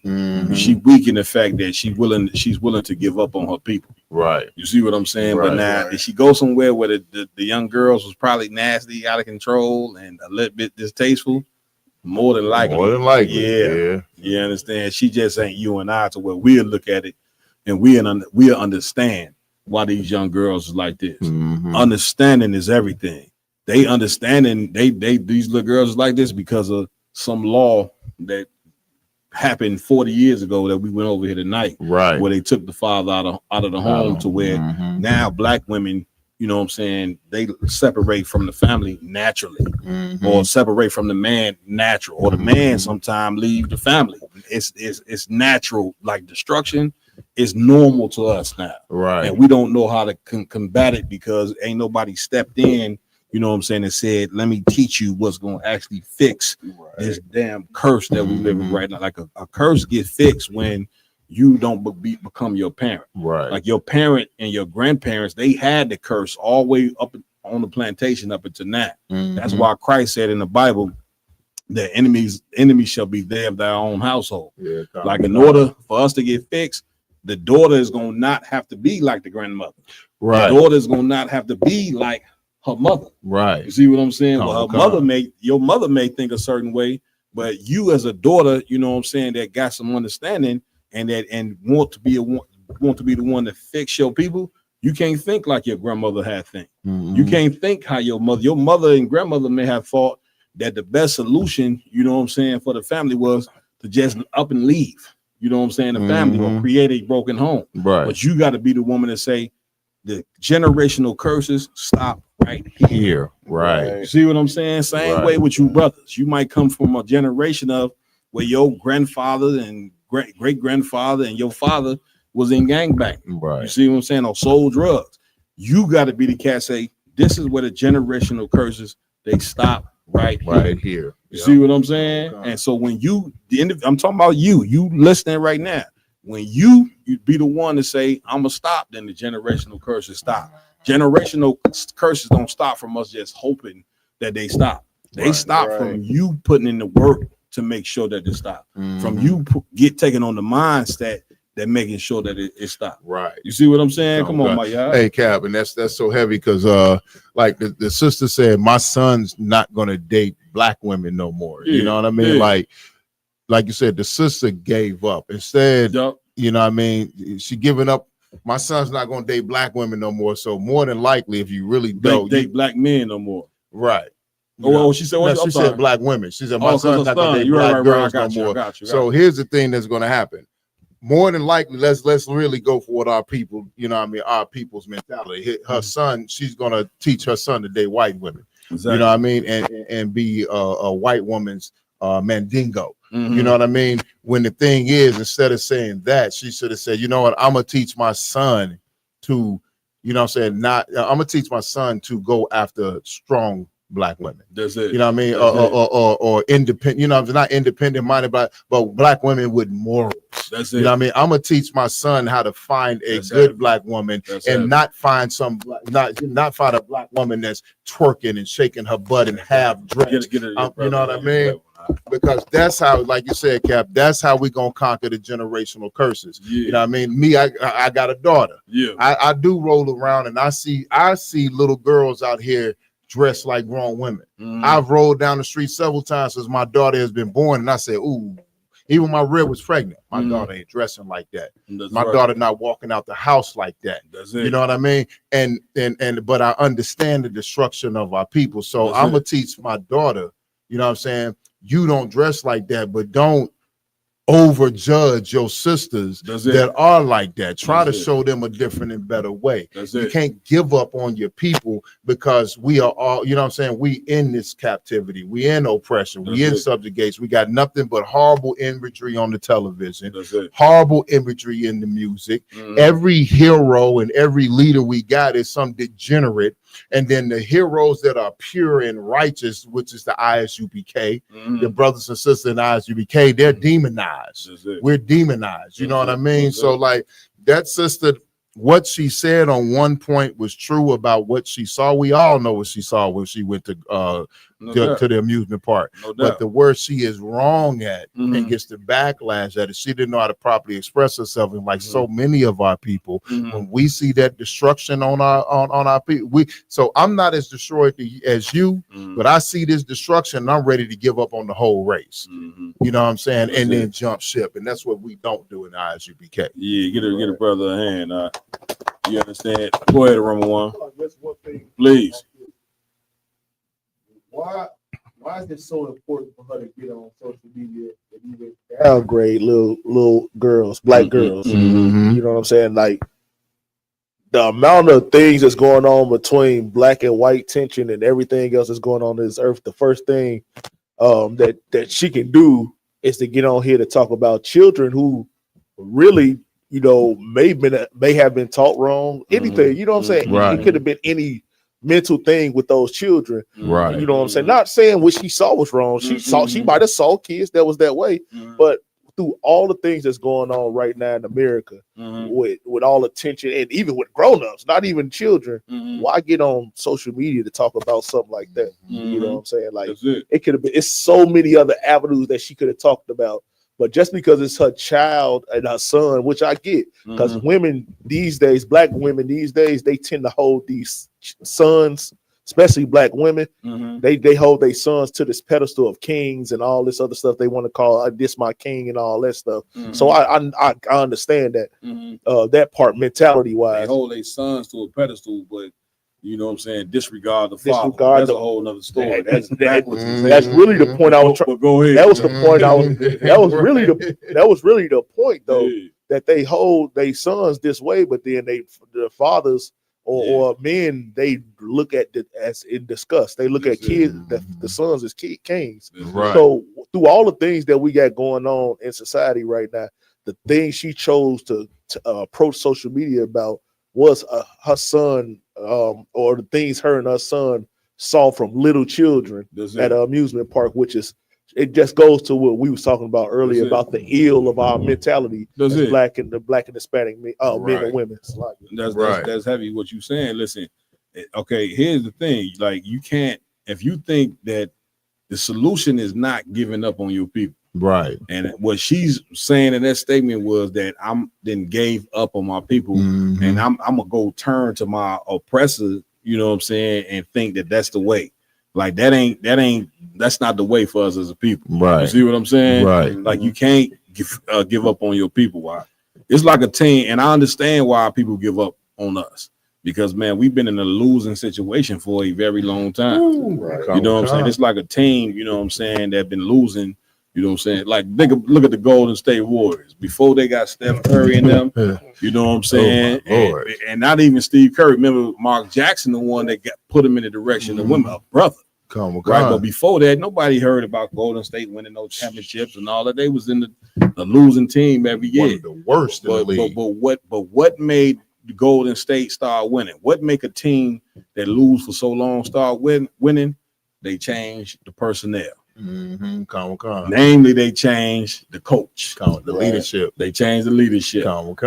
And black and brown people, until we change the leadership, meaning, you know where I'm going, the Christian church. That's right. You have to change your leadership in order to fix this situation. Right. Which means we got to leave from the belief of the Christian church and come join the ISUPK under command of Jenny Young. And guess what? When the coach, when he come, first thing a good coach do when the team been losing is he changed the coach. That's right. The team been losing. He come see why the team been losing. The players show up to practice when they want to show up. You understand? They don't even work hard in the drills. You see what I'm saying? You understand? They, during the game, they, you know what I'm saying? The players on the bench who supposed to be encouraging the players that's playing, they talking shit about the players that's actually on the court. You see what I'm saying? I was in that field, so I know. Yeah. So a good coach, he come and change the culture. And that's what we trying to do in the ISUPK when it pertains to black and brown people. We trying to change the culture. Damn right. You understand? Damn Listen, right. we got the best coach in the game. The Most High, Yahweh in the Hebrew. Damn right. The nigga God that's written of in that Bible. He is the head coach. Yeah, Khan. Why don't we start listening to him? Now, one thing a head coach do is he go find him a star player. You see what I'm saying? We got a star player too. We definitely do. That star player is Jesus Christ. That's right. You understand? Jesus Christ go for 50 a game. Right. You understand? He is the Jordan on the court. Khan. You see what I'm saying? But Jordan couldn't win, you know what I'm saying? Pippen. Without what? Without teammates. Damn. Jesus Christ got the teammate.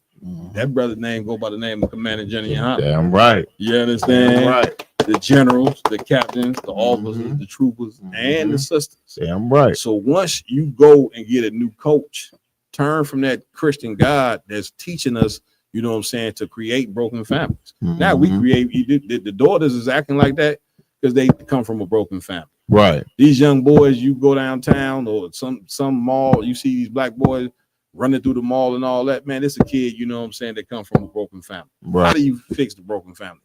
By the rules that the Lord put in the Bible. That's right. If we obey those rules, we change the culture. Right. If we change the culture, we're going to start to win. That's right. We're going to win so much that the Lord going to bring forth the kingdom of heaven. The Lord going to bring forth New Jerusalem. The Lord going to give black and brown people everything that he promised in that That's right. When we go and get a new coach. That's right. And get a new player and get a new team and not turn our back on our people. You understand? On the flip side of it, the sisters were saying, well, why don't she call them queens? That's the problem. Yeah, I'm gonna show you the flip side. Now, the sister in the video was wrong for saying what she was saying, but then them sisters, they simple as hell too. Why ain't she just call them queens? That is the problem. Okay, because a queen is somebody that has rulership. So teaching black girls that they queens instead of teaching them that they a princess still got royalty. A princess just ain't in charge. Right. A princess is royal, but she has authority over her head. A queen, she ain't got no authority. She running the show. Right. And when you put black women in a position to run the show, the ghetto is what you get. That's right. So stop that queen. You ain't no goddamn queen in America. You know what I'm saying? When the white woman, this is her goddamn kingdom. Are you a queen in another woman's goddamn kingdom? What we even talking about? You calling women that's totally out of order queens. Right. And all you can do is praise them, you know what I'm saying, and bring them 100 gifts on Mother's Day, you know what I'm saying, knowing that they're a damn monster. Right. Where we at with this? Yeah, you know what I'm saying? So I believe that's it. Was that it, Lamar? Okay. Man, give it up. You know what I'm saying? We appreciate everybody joining us tonight, man, on the Round Table Truth, man. Been one hell of an episode, man, getting it in, doing what we do every night, you know what I mean? But before we close this thing out, I'm gonna turn it over to Officer Macchiala for announcements. Come. We want to, of course, like, follow, share all Round Table of Truth merchandise. You know what I'm saying? And social media is out there. My bad. You understand? And as well, we want to do is throw up a shout out. And it's the Officer 5,000 Yard Don and his family. Damn You right. understand? Right. I don't know if you want to divulge information or. Yeah, you can, because the sister Come, on Facebook. Come. You understand? They son Nas or Nusla come. You understand? He went and had another surgery and it was successful. Damn right. You understand? As always, the Lord was on the side. That's right. You understand? So we want to give a big ups to him, and then also we also want to give up a big shout out to Officer 500 Zanyala. You understand? He had a massive surgery yesterday, and he pulled through. Everything's looking good. Brother's showing strong. We're gonna go visit him tomorrow. You understand? After we have camp. So he said we just want to throw a big shout out to those brothers and send up some prayers to their families. Damn right. Man, listen, you know what I'm saying? Also, too, we're finna have a hellified weekend coming up. Tomorrow, we're gonna be downtown Chicago at 401 Michigan Avenue from 1 p.m. to probably about 5 p.m. Getting it in, speaking on the street, man. Come out there, come chop it up with us, talk to us, you know what I'm saying? You come get it in with your brothers, man. Everything's free. We have at least water. We got water. Free water. We got free water. You know what I'm saying? Brothers keep a little hand in the back. You probably ain't gonna get none of that. No, I'm only joking. We got free biblical smoke too, if you want to, you know. No, well, don't say that. They probably thinking weed when you say I said that. biblical. I said biblical, sir. Now weed had to hear that like, oh, they y'all smoke weed in the truth. They roll it up in the scripture. I thought we had to abstain from that. Brother is not talking about weed. I'm not talking about that smoke. We talking about the smoke of you coming out there getting your ass cut in the scriptures. You think they think Paul wasn't in, and Peter? They think Paul and Peter wasn't in the truth. Man, look, you got the Paul was wrong. And John the Baptist was in the truth. Even though Christ said he should be the least in the kingdom of heaven. So you more than welcome to come on out there and get smashed. It's your choice. You know what I'm saying? Come on, do what it do. But we're gonna get it in, man. Sunday we also too gonna come back with an early morning special, 11 a.m. We're gonna come back with a round table of truth, man, on Sunday morning. And then Sunday night, we going, IG? What's the event? It's called She Repents. She repents. You know what I'm saying? right. They gonna have a hardcore UPK soldiers. Look at Raj Garage. He said, "Oh, she gonna repent." That's it. The sisters definitely gonna repent. Yeah, y'all gonna repent. Yeah, this day because we gonna be in the building. Damn right. So they for sure gonna repent. So it's going down, man. ISUPK, man. Y'all know how we do it. You know what I mean? With that, you know what I'm saying? I want to give it up to my host that rock it out with me every week. To my right, Officer Lamacchiala, give him a hand. To my far right, Officer Iowa Lum, give him a hand. To my short left, we got Officer Mayad in the building. And to my far left, we got Officer Mariah filling in for Officer Yaradan. Got to give it up to my technical team. Big shout out to Officer Ramawan. Big up to Raj Karab. That's right.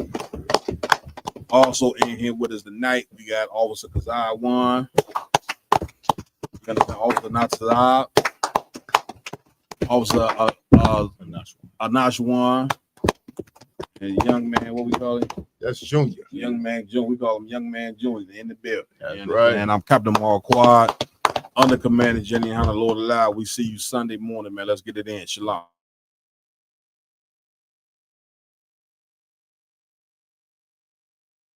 Sammy Young Jr. He was a college student at Tuskegee Institute. He was a veteran in the United States Navy, and he's one of the many Black veterans whose life was taken violently by white people here in America. His life was taken because he had the audacity to use a whites-only restroom. He was 21 years old. This is Lieutenant Colonel Lemuel Penn. He attended Howard University in Washington, D.C., and became the assistant superintendent to Washington, D.C. public schools. While driving back home to D.C. from a training in Fort Benning, Georgia, their vehicle was followed by a group of Ku Klux Klan members, and those white men fired shots into Lieutenant Colonel Lemuel's vehicle, subsequently taking his life. Lieutenant Colonel Lemuel Penn was a black veteran whose life was taken at the hands of white people here in America. This is Clifton Walker. He was a U.S. Army veteran that fought in the Korean War, and on his way home from a late shift at his job, he was stopped by members of the Ku Klux Klan and had his life stolen by these violent men. Clifton Walker was a black veteran whose life was taken at the hands of white men here in America. This is Lewis Allen. He was a United States Army veteran that served in World War II. Lewis Allen was killed on his own land in Liberty, Mississippi by a mob of white men because he had the audacity to go and register to vote. Lewis Allen was a black veteran whose life was taken at the hands of white men here in America. This is the famous civil rights activist Medgar Evers. Medgar Evers was a United States Army veteran that served in World War II. Medgar Evers is well known for his work during the civil rights movement. While Medgar Evers was getting out of his car in his driveway, he was assassinated in front of his wife, right in front of their own home. Medgar Evers was a black veteran whose life was taken at the hands of white men here in America. This is Lamar Smith. He was a veteran that fought in World War I, and he was a known voting rights advocate down in Brookhaven, Mississippi. Lamar Smith's life was taken on the courthouse lawn for trying to get black people to vote in the local elections. Lamar Smith was a black veteran whose life was taken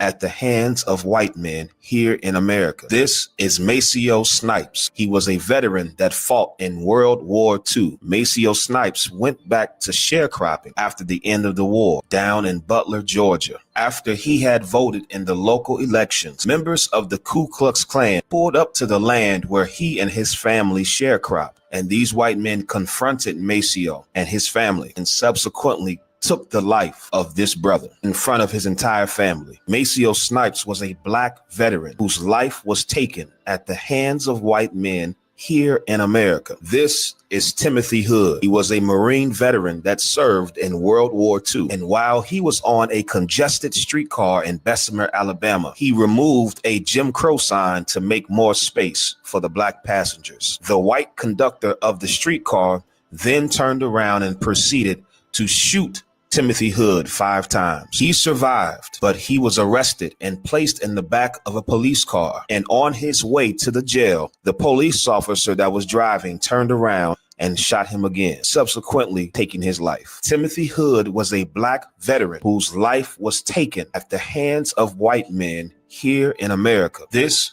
was Sergeant Edgar Caldwell, a veteran in the United States Marine Corps. And Sergeant Edgar Caldwell had the audacity to sit in the white section of a streetcar. A group of angry white men tried to remove Sergeant Edgar Caldwell from that seat, and a fight ensued. In self-defense, Sergeant Edgar Caldwell pulled out his firearm and shot in the group of white men trying to harm him. Well, one of those white men died and the other was seriously injured. Sergeant Caldwell was arrested and 5 days later tried by an all-white jury and was hanged in front of 2,500 white spectators. Sergeant Edgar Caldwell was a black veteran whose life was taken at the hands of white men here in America. There are so many other countless black men who served this country bravely and honorably just to come home and be dishonored by the very nation that they fought for. And many more have lost their lives from the cruel, unrelentless violence of white America. When you say Happy Veterans Day, this is who I choose to remember.